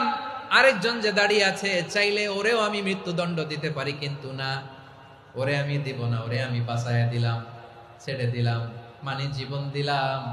দেখো ইব্রাহিম, তোমার চোখের সামনে একজনরে মৃত্যু দিলাম, আরেকজনরে জীবন দিলাম। আপাত দৃষ্টিতে তাই তো, একজনরে তো জীবন দিল, আরেকজনরে মৃত্যু দিল। সাইয়েদনা ইব্রাহিম এবার বিপাকে পড়ে গেলেন। কিন্তু এক একজন নবীকে আল্লাহ এমন উইজডম বিচক্ষণতা দিয়ে এই জমিনে পাঠিয়েছেন, মুহূর্তের মধ্যে আল্লাহর খলিল ইব্রাহিম বললেন, ফাইন্নাল্লাহা ইয়াতি বিশ-শামসি মিনাল মাশরিকি ফাতি বিহা মিনাল মাগরিব ফাবুহিতাল্লাযী কাফার। আল্লাহর খলিল ইব্রাহিম বললেন, নমরুদ বুঝলাম তুমি জীবন দাও মৃত্যু দাও দেখলাম, কিন্তু আমার রব, আমার আল্লাহ প্রতিদিন সকালবেলা উষা লগ্নে ওই পূর্ব দিগন্ত থেকে সূর্যটাকে উদিত করেন, সাঁঝের বেলা, বিকেল বেলা, কুথুরি লগ্নে, সন্ধ্যা বেলা ওই দ্বিপ্রহরের জল জলে সূর্যটাকে পশ্চিম দিগন্তে ডুবিয়ে দেন। মানে সকালবেলা পূর্ব দিক থেকে উদিত করা সূর্যটাকে পশ্চিম দিকে বিকেলে তিনি ডুবিয়ে দেন। তুমি যদি পারো ওই সূর্যটাকে পশ্চিম দিক থেকে উদিত করে পূর্ব দিকে ডুবিয়ে দাও। সুবহানাল্লাহ পড়বেন না? দেখেন, ইনস্ট্যান্ট ইন্টেলেক্ট, মুহূর্তে বিচক্ষণতা, উইজডম কাকে বলে? নমরুদ পারবে? নমরুদের বাপ পারবে? ওর দাদা, ওর 14 গোষ্ঠী, গোটা বিশ্বের সব ক্ষমতাধর রাষ্ট্রনায়করা একসাথে হলে পারবে? ফাবুহিতাল্লাযী কাফার পারে নাই, ব্যর্থ হয়েছে। এবার তেলে বেগুনে জ্বলে উঠেছে, রেগে মেগে আগুন বলে, ফালকুহু ফিল জাহিম। ওর সাথে তর্ক নাই, না পেরে এবার এটারে আগুনে ফেলা। বিশাল বিশাল গাছ কেটে লাকড়ি এনে আগুনের কুণ্ডলি বানানো হলো, দাও দাও দাও দাও করে আগুন জ্বলে। আল্লাহর খলিল ইব্রাহিমকে আগুনে নিক্ষেপ করা হবে। আল্লাহর খলিল সাইয়েদনা ইব্রাহিমের হাতের মধ্যে রশি দিয়ে টাইট করে বাঁধা হলো, পায়ের মধ্যেও টাইট করে রশি দিয়ে বাঁধা হলো। আল্লাহর খলিল ইব্রাহিমকে আগুনের কুণ্ডলির মধ্যে ফেলা হবে। ওমিয়া, আপনি যে বিপদের কারণে ভয় পান, হতাশ হন, এটা কোনো বিপদ ওনার বিপদের সামনে? পটুয়াখালী আওয়াজ করে বলুন, সাইয়েদনা খলিল ইব্রাহিমের বিপদের সামনে আমাদের বিপদগুলো কোনো বিপদ? এটা কোনো বিপদই না, এটা কোনো বিপদই না। হাত পা বেঁধে টাইট করে নিক্ষেপ করা হবে, সিম্পলি ফেলা যাবে না, কারণ দাও দাও করে দ্য ব্লেজিং ফায়ার, এমন আগুনের কুণ্ডলি, কাছে যাওয়া যায় না, আগুনের উত্তাপে নিক্ষেপ করা হবে। হাতে রশি বেঁধে, পায়ে রশি বেঁধে আল্লাহর খলিল ইব্রাহিম আলাইহিস সালামকে আগুনের মধ্যে নিক্ষেপ করা হবে। আহা, এটার বলে অগ্নি পরীক্ষা। উনি অগ্নি পরীক্ষার সম্মুখীন হয়েছিলেন, এজন্য কঠিন পরীক্ষাকে আমরা অগ্নি পরীক্ষার সাথে তুলনা করি, ঠিক কিনা? সাইয়েদনা জিবরাইল এসে বললেন, ও আল্লাহর খলিল, ওরা তো আপনার হাতও বেঁধে ফেললো, পাও বেঁধে ফেললো, নড়াচড়ার সুযোগ নাই, বলেন আমি জিবরিল ফেরেশতা আপনার জন্য কি করতে পারি? আল্লাহর খলিল ইব্রাহিম বলেন, ও জিবরাইল, তোমার কাছে আমার কোনো চাওয়া পাওয়া নাই। সুবহানাল্লাহ বলেন। তোমার কাছে বলার কিছু নাই, তোমার সাহায্যের আমার দরকার নাই। সাইয়েদনা ইব্রাহিম আলাইহিস সালামকে হাতে পায়ে রশি বেঁধে, হাত পা বাঁধা অবস্থায় জ্বলন্ত অগ্নিকুণ্ডে যখন নমরুদের দলবল নিক্ষেপ করবে, আল্লাহর খলিল কিভাবে নিজেকে আল্লাহর কাছে সঁপে দিয়েছেন, পটুয়াখালীর ভাইরা খেয়াল করে শুনুন। হাত পা বেঁধে আল্লাহর খলিলকে যখন নিক্ষেপ করা হবে, তিনি মুখ ফুটে বলে ফেললেন, হাসবুনাল্লাহু ওয়া নি'মাল ওয়াকিল। হাসবুনাল্লাহু ওয়া নি'মাল ওয়াকিল, আমার জন্য আল্লাহই যথেষ্ট, আমার জন্য আল্লাহই যথেষ্ট। তিনি আমার সবচেয়ে বড় গার্ডিয়ান, তিনি আমার সবচেয়ে বড় অভিভাবক। জিব্রাইলের সাহায্যের অফারকে ফিরিয়ে দিলেন, দুনিয়ার বুকে কারো কাছে কিছু বলেন নাই, মুখ ফুটে বলেছেন হাসবুনাল্লাহ। ও আমার পটুয়াখালীর প্রাণের ভাইয়েরা খেয়াল রাখবেন, কোন বান্দা তার হাতে থাকা সব চেষ্টাটুকুন করার পরে মুখ ফসকে মুখ দিয়ে যখন বলে ফেলে হাসবুনাল্লাহ, বান্দা যখন হাসবুনাল্লাহ বলে ফেলে, ওই ব্যাপারটা ডিল করার দায়িত্ব স্বয়ং আল্লাহ আরশের উপর থেকে নিয়ে নেয়। আপনি যখন বলে ফেলবেন হাসবুনাল্লাহ, এটা ডিলিং করবে কে তখন? চিল্লায় বলেন না, তিনি কে? বান্দা তার সাধ্যের সবটুকু চেষ্টার পরে নতজানু হয়ে যখন বলবে হাসবুনাল্লাহ, আল্লাহ তুমি আমার জন্য যথেষ্ট, নি'মাল ওয়াকিল, তুমি আমার শ্রেষ্ঠ অভিভাবক, তখন তার কি দরকার না দরকার এটা ডিল করে স্বয়ং আল্লাহ। নিক্ষেপ করা হলো সাইয়েদনা ইব্রাহিমকে অগ্নিকুণ্ডলিতে। হাজার হাজার মানুষের দৃশ্য দেখার জন্য জড়ো হয়েছে এরকম বিশাল ময়দানে। কিন্তু কি অবাক করা ঘটনা, সবাই ভয় পাচ্ছিল, না জানি কি হয়ে যায়। আল্লাহর খালিলকে যখন আগুনের কুণ্ডলিতে নিক্ষেপ করা হয়, আল্লাহর খালিল ইব্রাহিম আগুনের কুণ্ডলের মধ্যে বসে বসে মানুষগুলোর দিকে তাকিয়ে হাসতে শুরু করে দেয়। কারণ আকাশ থেকে রব্বুল আলামিন স্পেশাল ভার্ডিক্ট নাজিল করেছেন, স্পেশাল হুকুম জারি করেছেন, কুলনা ইয়া নারু কুনি বারদান ওয়া সালামান আলা ইব্রাহিম। ও আগুন খবরদার, সৃষ্টি শুরু থেকে তোকে একটা ধর্ম আমি বাতলে দিয়েছিলাম, তোর ধর্ম, আগুনের ধর্ম হলো যা পাবে জ্বালিয়ে সারখার করবে। আল্লাহ বলল, আগুন তোর ধর্ম দিয়েছিলাম, তুই সব জ্বালিয়ে পুড়িয়ে সারখার করে দিবি, কিন্তু ক্ষণিকের জন্য আমি তোর জ্বালিয়ে দেওয়ার ক্ষমতাটাকে কেড়ে নিলাম, জ্বালিয়ে ভস্ম করে দেওয়ার ক্ষমতা আমি কেড়ে নিলাম। কুনি বারদান, ঠান্ডা হয়ে যা। কিন্তু এত বেশি ঠান্ডা হবি না আবার আমার ইব্রাহিমের জন্য সর্দি লেগে না যায়। সুবহানাল্লাহ, এত আস্তে বললে হবে? কুনি বারদান, বারদ মানে বরফ, ঠান্ডা, ঠান্ডা হ, কিন্তু এত ঠান্ডা হবি না যাতে আমার ইব্রাহিমের কষ্ট হয়। আগুন বলে, আল্লাহ একবার বললাম ঠান্ডা হ, আবার বলো এত ঠান্ডা হবি না যাতে খালিলের সর্দি না লাগে। কেমন ঠান্ডা হব, কেমন এনভায়রনমেন্ট তৈরি করে দেব বলো? আল্লাহ বললেন, সালামান আলা ইব্রাহিম, আমার খালিল, আমার কলিজা, আমার ইব্রাহিমের জন্য তুই জান্নাতের গুল বাগিচা হয়ে যা। ও ভাই, নবী মুসার মতো ঈমান হলে রাস্তা হবে সাগর জলে, নবী ইউসুফের মতো ঈমান হলে একে একে দরজা খোলে। নবী ইব্রাহিমের মতো ঈমান যদি আজও থাকে বিদ্যমান, অগ্নিকুণ্ডে দেখতে পাবে খুবসুরত এক ফুল বাগান। কুলনা ইয়া নারু কুনি বারদান ওয়া সালামান আলা ইব্রাহিম। বান্দা যখন মুখ দিয়ে বলে হাসবুনাল্লাহ, আমার আল্লাহ আমার জন্য যথেষ্ট, এই বলে যখন নিজেকে সঁপে দেয়, তার কি লাগবে ওই দায়িত্ব স্বয়ং নিয়ে নেয় কে? সবাই বলেন, স্বয়ং নিয়ে নেয় কে?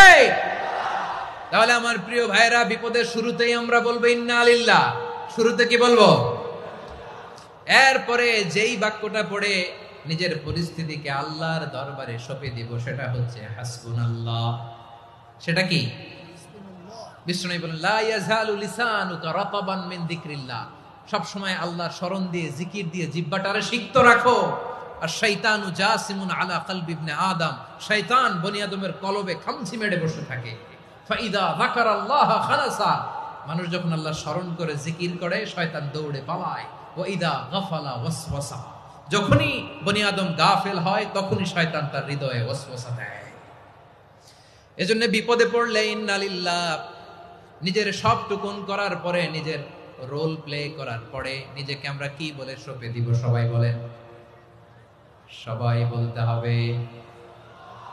আরো জোরে বলে, মনে থাকবে?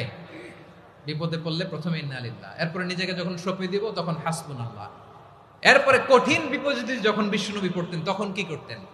এমন বিপদ মাঝে মাঝে হয় না, দেয়ালে পিঠ থেকে যায়, চোখে মুখে অন্ধকার, কি করব দিশা খুঁজে পাই না, এরকম হয় কখনো?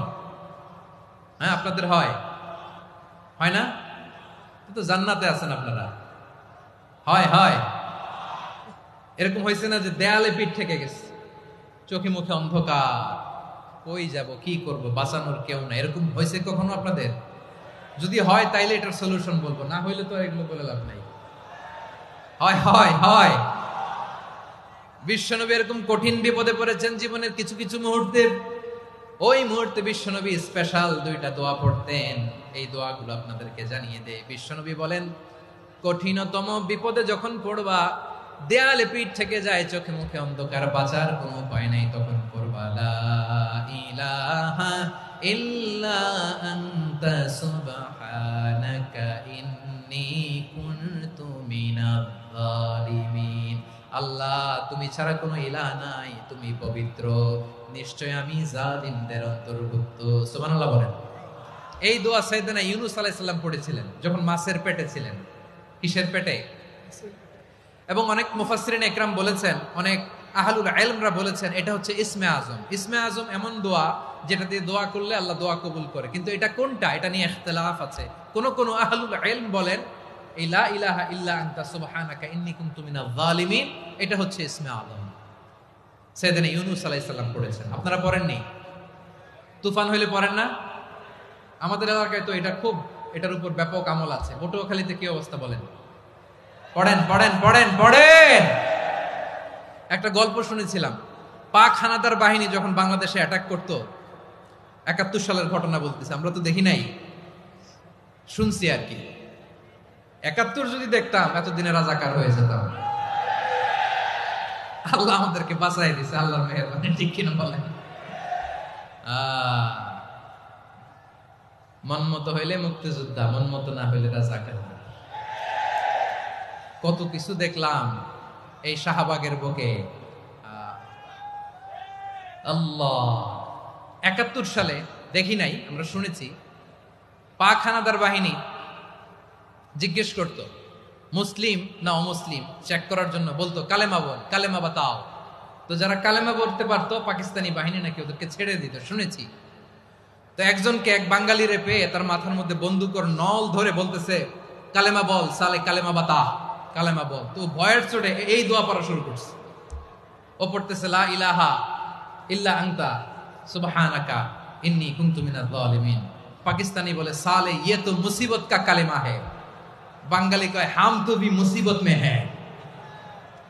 পাকিস্তানি বলে বেটা কোন দোয়া বললি, এটা তো মুসিবতের কালেমা। কয় আমিও তো মুসিবতে আছি, আমার মাথার মধ্যে বন্দুক ধরে তুমি আমারে কালেমা জিজ্ঞেস করো, এখন কোনটা কালিমা আর কোনটা কি দোয়া, আমার হুঁশ আছে নাকি? প্রিয় ভাইরা, আসলে এটা দুআউল মুসিবা, বিপদে পড়লে এই দোয়া পড়তে হয়, লা ইলাহা ইল্লা আনতা সুবহানাকা ইন্নী কুনতু মিনাজ জালিমিন। এটা পড়বেন আপনারা। এই দোয়া পড়ে সাইয়েদনা ইউনূস আলাইহিস সালাম মাছের পেট থেকে রক্ষা পেয়েছিলেন। রক্ষা করেছিল কে?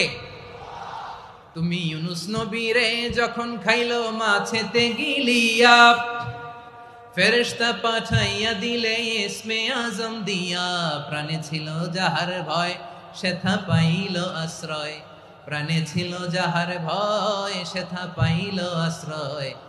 মাছের পেট হতে সে যে পেল পরিত্রাণ। আল্লাহু আল্লাহু তুমি জাল্লে জালালুহু, শেষ করা তো যায় না গে তোমার গুণগান। আল্লাহু আল্লাহু, সুবহানাল্লাহ পড়ে। লা ইলাহা ইল্লা আনতা সুবহানাকা ইন্নী কুনতু মিনাজ জালিমিন। বিশ্বনবী বললেন, দেয়ালে পিঠ থেকে গেলে, চোখে মুখে অন্ধকার, বাঁচার কোনো উপায় নাই, তখন এই দোয়াটা পড়তে হবে। এই দোয়া পড়ে আল্লাহর কাছে ফরিয়াদ করলে বিপদ মুক্ত করবেন কে? কেন এই দোয়াটা আল্লাহর কাছে বড্ড প্রিয় জানেন আমার ভাইয়েরা? কারণ এই দোয়ার মধ্যে 3টা জিনিস আছে। আমি যেরকম আঙ্গুল উঁচু করেছি এরকম করেন তো। 3টা। কয়টা? 3টা। 1 নম্বরে হচ্ছে তাওহীদ, 2 নম্বরে তাসবিহ, 3 নম্বরে তাকরীর। আই রিপিট, আবারও বলছি, 1 নম্বরে তাওহীদ, 2 নম্বরে তাসবিহ, 3 নম্বরে তাকরীর। এই দোয়াটা আল্লাহর কাছে এত পছন্দনীয় কারণ এই দোয়ার প্রথম অংশে আছে তাওহীদ, আল্লাহর একত্ববাদের ঘোষণা। লা ইলাহা ইল্লা আনতা, ও আল্লাহ আপনি ছাড়া কোনো ইলাহ নাই, উপাস্য নাই। এই কথা বললে আল্লাহ বড্ড খুশি হয়ে যায়, সুবহানাল্লাহ পড়েন। এই দোয়ার দ্বিতীয় অংশে আছে তাসবিহ, মানে আল্লাহর প্রশংসা, প্রশংসা সূচক বাণী। সুবহানাক সুবহানাক সুবহানাক, ও আল্লাহ আমি আপনার পবিত্রতা ঘোষণা করছি সুবহানাক। একথা শুনলেও আল্লাহ খুশি হয়ে যায়। সুবহানাল্লাহ পড়েন। এই দোয়ার তৃতীয় অংশে আছে তাকরীর। তাকরীর মানে পাপের স্বীকৃতি। তাকরীর মানে কি? তাকরীর মানে পাপের স্বীকৃতি। এই দোয়ার তৃতীয় অংশে আছে ইন্নী কুনতু মিনাল যালিমিন। ও আল্লাহ, আমি জালিমদের অন্তর্ভুক্ত। আল্লাহ, আল্লাহ আমি জালেম। আল্লাহ আমি ভুল করেছি, অন্যায় করেছি। আল্লাহ আমি জালেমদের অন্তর্ভুক্ত। এই পাপের স্বীকৃতি, অ্যাকনোলেজমেন্ট আল্লাহ বড্ড পছন্দ করে। যখন আল্লাহর কাছে আপনি ছোট হবেন, ছোট হতে হতে যত ছোট হবেন, ওই দৃশ্যটা দেখতে আল্লাহ বড্ড পছন্দ করে। সুবহানাল্লাহ বলেন। 3 নম্বর অংশ ইন্নী কুনতু মিনাজ জালিমিন। আল্লাহ আমি জালেমদের অন্তর্ভুক্ত। সাইয়েদনা আদম আলাইহিস সালাম ভুল করে যখন নিষিদ্ধ গাছের ফুল খেয়ে ফেললেন, ফল খেয়ে ফেললেন, আল্লাহ বললেন আদম ক্ষমা পেতে চাইলে তুমি আর হাওয়া মিলে স্বীকৃতি দাও, পাপের স্বীকৃতি আর পড়ো রব্বানা যালামনা আনফুসানা ওয়া ইল্লাম তাগফির লানা ওয়া তারহামনা লানাকুনান্না মিনাল খাসিরিন। ও আল্লাহ আমি আদম আর হাওয়া যালামনা আনফুসানা, আমরা আমাদের নফসের উপর বড্ড জুলুম করেছি। আল্লাহ ওয়া ইল্লাম তাগফির লানা ওয়া তারহামনা, আপনি যদি ক্ষমা না করেন, আপনি যদি দয়া পরবশ না হন, আপনি যদি রহম না করেন, আমরা তো ক্ষতিগ্রস্তদের মধ্যে শামিল হয়ে যাব। এই দোয়া করার সাথে সাথে সাইয়েদনা আদম আর হাওয়া আলাইহিস সালামকে ক্ষমা করে দিলেন কে? তাহলে এই দোয়ার 3 নম্বর অংশ তাকরীর, এটা আল্লাহ বড্ড পছন্দ করে। আমার কলিজার টুকরা ভাইয়েরা, গুনাহ করে শিকার যেতে হবে, এটা আল্লাহ ভালোবাসেন। সাইয়েদনা আবু বকর রাদিয়াল্লাহু তাআলা আনহু বিষ্ণু ইসা ইসলামকে বললেন, ইয়া রাসূলুল্লাহ আল্লিমনি দুআআন আদউ বিহি ফি সলাতি। নবী হে, আপনি আমার এমন একটা স্পেশাল দোয়া শিখায়া দেন যে দোয়াটা আমি নামাজে পড়ব। নবী বললেন, তাহলে তুমি পড়ো আল্লাহুম্মা ইন্নী যালামতু নাফসি যুলমান কাসীরান ওয়া লা ইয়াগফিরুয যুনুবা ইল্লা আনতা ফাগফিরলি মাগফিরাতাম মিন ইনদিকা ওয়ারহামনি ইন্নাকা আনতাল গফুরুর রহিম। সুবহানাল্লাহ। সালাম ফিরানোর আগে পড়েন, কথা কয় না, পড়েন পড়েন। ও আবু বকর, নামাজে যদি দোয়া করতে মনে চায় এই দোয়াটা পড়বা, আল্লাহুম্মা ইন্নী যালামতু নাফসি, আল্লাহ জুলুম করেছি আমার নফসের উপর, যুলমান কাসীরা, অনেক জুলুম, ওয়া লা ইয়াগফিরুয যুনুবা ইল্লা আনতা, আপনি ছাড়া এই জুনুব, এই পাপ ক্ষমা করার দ্বিতীয় কোনো রব নাই। আছে? আল্লাহ ছাড়া আমাদের গুনাহ আর কে কে ক্ষমা করতে পারে বলেন তো? কে পারে? কে? এজন্য আল্লাহরে বলবেন, আল্লাহ আমি ছাড়া তোমার গোলামের অভাব নাই। ও আমার রব, আমি ছাড়া এই জমিনের বুকে তোমার গোলামের অভাব নাই, কিন্তু তুমি ছাড়া তো আমার দ্বিতীয় কোনো রব নাই। পারবেন বলতে? পারবেন? চোখের পানি ছেড়ে আল্লাহরে বলবেন, আল্লাহ তুমি আমার রব, তুমি আমার সব। কি বলবেন? আল্লাহ আমারে রব। সবাই বলুন, আল্লাহ আমারে রব, দমে দমে তনু মনে তারি অনুভব, আল্লাহ আমারে রব। আল্লাহরে বলেন, আল্লাহ তুমি আমার রব, তুমি আমার সব। আল্লাহ আমি ছাড়া এই জমিনে তোমার গোলামের অভাব নাই, তুমি ছাড়া আমার দ্বিতীয় কোনো রব নাই। একথা বলে চোখের পানি ছেড়ে আল্লাহরে স্বীকৃতি দেন, আল্লাহ আমি পাপী, আল্লাহ জামিনে আমার চেয়ে বড় পাপী আর কেউ নাই। অজু করে সিজদায় লুটিয়ে পড়ে চোখের পানি ছেড়ে আল্লাহরে পাপের স্বীকৃতি দেন, আল্লাহ এমন কোন জুলুম নাই, গুনাহ নাই আমি করি নাই, সগীরা কবিরা, জেনে না জেনে, ইচ্ছায় অনিচ্ছায়, শিরকি বেদাতি সব গুনাহ করেছি। আল্লাহ আকাশের নিচে জমিনের উপরে আমার চেয়ে বড় গুনাহগার আর কেউ নাই। চোখের পানি ছেড়ে আল্লাহরে বলেন, আল্লাহ আমি ছাড়া তোমার গোলামের অভাব নাই, তুমি ছাড়া আমার দ্বিতীয় কোনো রব নাই, তুমি ছাড়া তো কেউ আমার গুনাহ ক্ষমা করার নাই, তুমি আমার রব, তুমি আমার সব। বলতে পারবেন? এই তাকরীর আমার পটুয়াখালীর ভাইয়া, এই স্বীকৃতিটা দেখতে আল্লাহ বড্ড ভালোবাসে, কারণ আমরা সবাই গুনাহগার, আমরা সবাই কি? বিশ্বনবী বলেন, কুল্লুকুম খাত্তাউন, আ বনি আদম তোমরা সবাই পাপী। সবাই কি? সবাই পাপী। আমরা সবাই পাপী, আপন পাপের বাটখারা দিয়ে অন্যের পাপ মাপি। আমরা যে পাপী এটা ভাবতে মনে চায় না কারো, খালি অন্যের পাপ দেখি আমরা, এটা ভুল। ওর এই পাপ, ও পাপী, ও জালেম, ও জাহান্নামী, এরকম একটা টেন্ডেন্সি। আমার যে কি হালাত এটার খেয়াল নাই। খেয়াল করতে হবে যে আমি সবচেয়ে বড় পাপী, ঠিক কিনা বলেন? পাপ করি না এমন কেউ আছি? হ্যাঁ আছি। কেউ না জানলেও জানে কে আমার পাপের ঘটনা? পৃথিবী না জানুক আমি তো জানি আমি কি পাপ করেছি। হায় ও আমার কলিজার টুকরা ভাইরা, মাথাটাকে নিচু করে জীবনের সব গুনার ফিরিস্তিগুলো একটা একটা করে স্বীকার করে আল্লাহরে বলেন, আল্লাহ আমি পাপী, আল্লাহ আমার চেয়ে বড় পাপী এই দুনিয়াতে কেউ নাই, আকাশের নিচে জমিনের উপরে আমার চেয়ে বড় পাপী কেউ নাই। একটা একটা করে আল্লাহ স্বীকার করি আমি পাপী, সব পাপের স্বীকৃতি দিলাম। পৃথিবী না জানুক আমি তো জানি আমি কি পাপ করেছি। হায় আমার পাপের করলে বিচার, বাঁচার আমার নাই উপায়। দয়াময় তুমি মাফ করো আমায়, মাফ করো আমায়। আল্লাহ তাআলা যদি দয়া করে আমাদেরকে মাফ না করে, আমাদের বাঁচার কোনো উপায় নাই। আপনি কি ভেবেছেন আপনার নামাজ দিয়ে আপনি জান্নাতে যাবেন? আপনি তাহাজ্জুদ গুজার, সেজদা দিতে দিতে কপালে দাগ ফেলেছেন, এটা আপনারা জান্নাতে নেবে না। আপনি এলাকার সবচেয়ে বড় হাতেম তাই দানশীল, এই দানের ভরসায় বসে আছেন, কশিন কালো না। আমাদের নামাজ, আমাদের রোজা, আমাদের ইবাদত, এগুলোকে মিজানের পাল্লায় উঠালে কোনো ওজনই হবে না। তবে আমাদের একটা কৌশল জানা আছে, আমরা আল্লাহর রহমতের ভিখারি। আমরা সেদিন আগেই গুনার স্বীকৃতি দিয়ে দেব। আমরা বলবো, আল্লাহ তুমি প্রশ্ন করার আগে তোমার একটা কথা বলি, আমারে কিছু জিজ্ঞেস করো না, আমি সব করেছি। এমন কোন পাপ নাই যে পাপ আমারে দিয়ে হয় নাই। তোমার রহমত দিয়ে তুমি জান্নাতে পাঠাবা, তোমার দয়ায় জান্নাতে যেতে চাই, আমল দিয়ে না। পারবেন বলতে? কিয়ামতের দিন আমরা বলবো, আল্লাহ আমার আমল দিয়ে জান্নাত চাই না, আমি তোমার দয়া দিয়ে জান্নাত চাই। তোমার দয়া ছাড়া আমার কোনো উপায় নাই।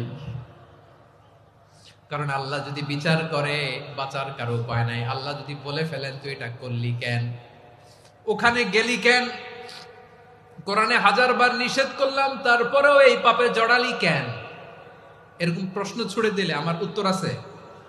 বাঁচার কোনো উপায় আছে? রোজ হাসরে হে আল্লাহ আমার করোনা বিচার, আল্লাহ করোনা বিচার।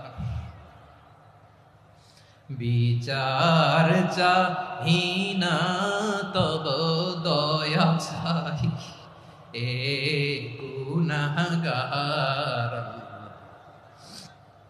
করোনা বিচার। আপনার আমল দিয়ে জান্নাতে যাবেন? কি দিয়ে যাবেন? আল্লাহর দয়া দিয়ে। আল্লাহর রহম আর দয়া ছাড়া কেউ জান্নাতের চেহারাও দেখতে পাবে না। আমার প্রিয় ভাইরা, এই দোয়া আল্লাহর কাছে পছন্দনীয় হওয়ার কারণ 3টা। দোয়ার প্রথম অংশে আছে তাওহীদ, আল্লাহর একত্ববাদের ঘোষণা। এই দোয়ার দ্বিতীয় অংশ আছে তাসবিহ, আল্লাহর প্রশংসা সূচক বাণী। এই দোয়ার 3 নাম্বার অংশ পাপের স্বীকৃতি। তাহলে আমরা সবাই গুনাহগার। আমরা আল্লাহর কাছে পাপের স্বীকৃতি দিয়ে বলবো, ও আল্লাহ ইন্নী কুনতু মিনাজ জালিমিন, আমরা জুলুম করেছি, পাপ করেছি, অন্যায় করেছি, আল্লাহ বুঝতে পারি নাই। শয়তানের ওয়াসওয়াসায় পড়ে, বন্ধুর পাল্লায় পড়ে, নফসের খায়েশ মিটাতে যে আল্লাহ করে ফেলেছি। তুমি গুনাহ না মাফ না করলে আমাদের গুনাহ মাফ করার দ্বিতীয় কেউ নাই, ঠিক কিনা বলেন? এভাবে অনুতপ্ত হয়ে যদি আল্লাহর কাছে দোয়া করেন, দেয়ালে পিঠ থেকে গেছে, কোনো রাস্তা নাই বের হওয়ার, ওই মুহূর্তেও আপনাকে বিপদ থেকে উদ্ধার করবে কে? বিশ্বনবী চরম বিপদে পড়লে 2টা দোয়া পড়তেন। প্রথম হলো এটা, লা ইলাহা ইল্লা আনতা সুবহানাকা ইন্নী কুনতু মিনাল জালিমিন। এই দোয়াটা আমরা বেশি বেশি পড়ব প্রিয় ভাইরা। রাজি আছেন? সবাই আওয়াজ করে পড়ুন ইনশাআল্লাহ। আমার প্রিয় ভাইয়েরা, বিপদে পড়লে বিশ্বনবী আরো একটা দোয়া পড়তেন, লা ইলাহা ইল্লাল্লাহুল আযীমুল হালিম, লা ইলাহা ইল্লাল্লাহু রাব্বুল আরশিল আযীম, লা ইলাহা ইল্লাল্লাহু রাব্বুস সামাওয়াতি ওয়াল আরদি ওয়া রাব্বুল আরশিল কারীম। এই যে বললাম, রেকর্ড হয়ে গেছে। এখন তো আর ইনস্ট্যান্ট মুখস্থ না হলো, পরে মুখস্থ করে নেবেন। আল্লাহ ছাড়া কোনো উপাস্য নাই, তিনি সুমহান, মহা সহিষ্ণু। আল্লাহ ছাড়া কোনো উপাস্য নাই, তিনি সুমহান, আরশের অধিপতি। আল্লাহ ছাড়া কোনো উপাস্য নাই, তিনি আকাশের মালিক, জমিনের মালিক, তিনি সুবিশাল আরশের অধিপতি। সুবহানাল্লাহ পড়েন। এই দোয়াটা কেউ যদি পড়ে যদি এর ওসিলা করে দোয়া করে, তাকে বিপদ থেকে মুক্তি দেয় কে? মনে থাকবে আপনাদের? তাহলে বিপদের প্রথম ধাক্কায় কি যেন পড়তে হয়? ইন্না লিল্লাহ। তারপরে কি বলে আল্লাহর কাছে নিজেকে সঁপে দিতে হয়? দেয়ালে পিঠ থেকে গেলে লা ইলাহা ইল্লা আনতা সুবহানাকা ইন্নী কুনতু মিনাজ জালিমিন। দুই নাম্বার হচ্ছে লা ইলাহা ইল্লাল্লাহুল আযীমুল হালিম, লা ইলাহা ইল্লাল্লাহু রাব্বুল আরশিল আযীম, লা ইলাহা ইল্লাল্লাহু রাব্বুস সামাওয়াতি ওয়াল আরদি ওয়া রাব্বুল আরশিল কারীম। মনে থাকবে? ইনশাআল্লাহ বলেন সবাই, আওয়াজ করে সবাই ইনশাআল্লাহ। অনেক সময় এমন হয়, হঠাৎ বিপদের সম্মুখীন হই আমরা, রেডি হয়ে বের হয়েছে অফিসে, হঠাৎ অ্যাক্সিডেন্টে পড়ে যাই, হঠাৎ পেটের ব্যথায় অজ্ঞান, এরকম হয় না? আপনাদের হয় না? বিষ্ণু ইসলাম বলেন, আকস্মিক দুর্ঘটনার বিপদ থেকে যদি কেউ বাঁচতে চায়, সকাল সন্ধ্যা যেন প্রত্যেকে এই দোয়াটা পড়ে। সকালে যদি 3 বার পড়ে, সন্ধ্যা পর্যন্ত হঠাৎ বিপদ থেকে সে রক্ষা পাবে। To be protected from sudden calamity, sudden disaster, sudden calamity.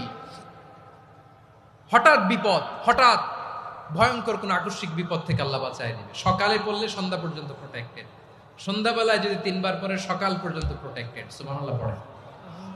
দোয়াটা কি? দোয়াটা হচ্ছে বিসমিল্লাহিল্লাযী লা ইয়াদুররু মা'a ইসমিহি শাইউন ফিল আরদি ওয়ালা ফিস সামাই ওয়া হুয়াস সামিউল আলীম। ছোট না? অনেক ছোট, মুখস্থ করবেন। বিসমিল্লাহিল্লাযী লা ইয়াদুররু মা'a ইসমিহি শাইউন ফিল আরদি ওয়ালা ফিস সামা। ওই আল্লাহর নাম নিচ্ছি, যে আল্লাহর নামের বরকতে আকাশ জমিনের কোনো কিছু কারো কোনো ক্ষতি সাধন করতে পারে না। তিনি সর্বশ্রোতা, সর্বজ্ঞ। সুবহানাল্লাহ পড়েন। পড়বেন এই দোয়াটা, বিসমিল্লাহিল্লাযী লা ইয়াদুররু মা'a ইসমিহি শাইউন ফিল আরদি ওয়ালা ফিস সামাই ওয়া হুয়াস সামিউল আলীম। ফজরের পরে 3 বার, মাগরিবের পরে 3 বার যদি কেউ পড়ে, প্রোটেক্টেড, যে কোনো হঠাৎ বিপদ থেকে প্রোটেক্টেড। প্রোটেক্ট করেন কে? ওই আল্লাহর নাম নিচ্ছি, যে আল্লাহর নামের ওসিলায় আকাশ জমিনের কোনো কিছু কোনো ক্ষতি করতে পারে না। সুবহানাল্লাহ পড়েন।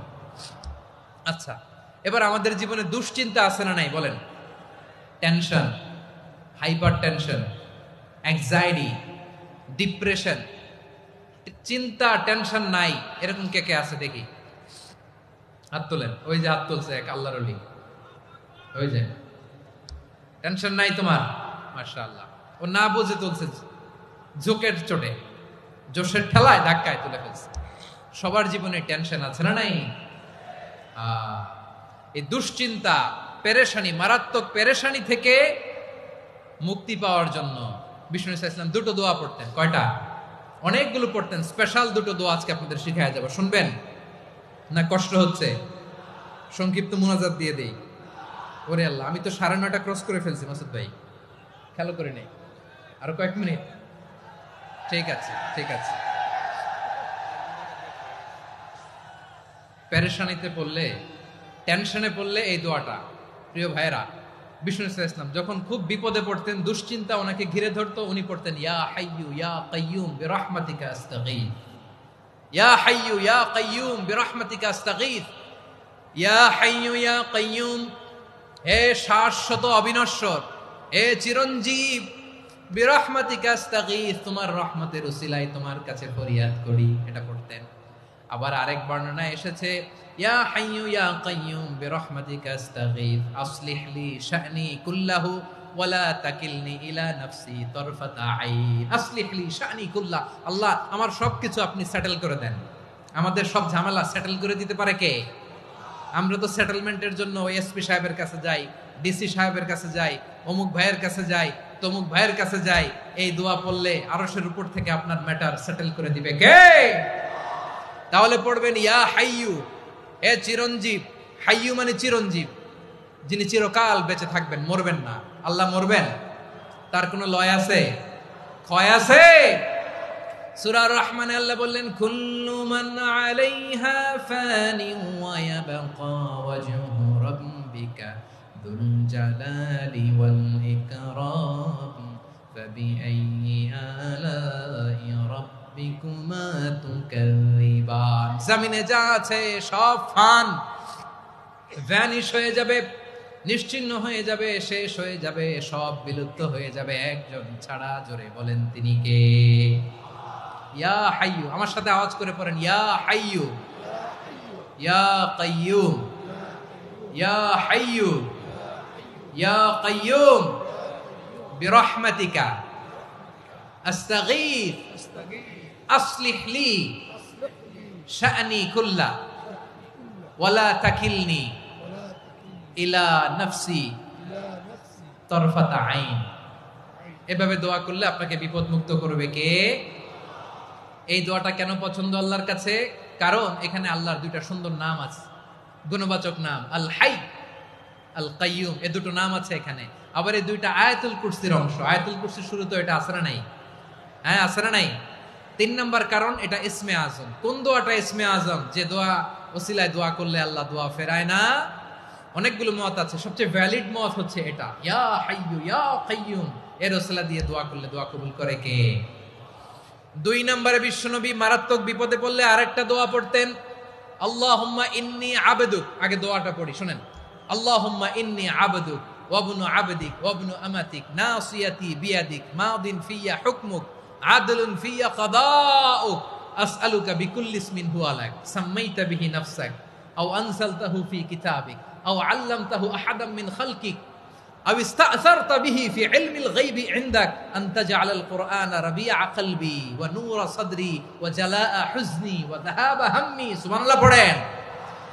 বিষ্ণুই বলতেন, আল্লাহুম্মা ইন্নী আবদুক, ও আল্লাহ আমি আপনার গোলাম, ওয়া ইবনু আবদিক, গোলামের ঘরের গোলাম, ওয়া ইবনু আমাতিক, বাদীর ঘরের গোলাম। মানে আল্লাহ আমি আপনার গোলাম।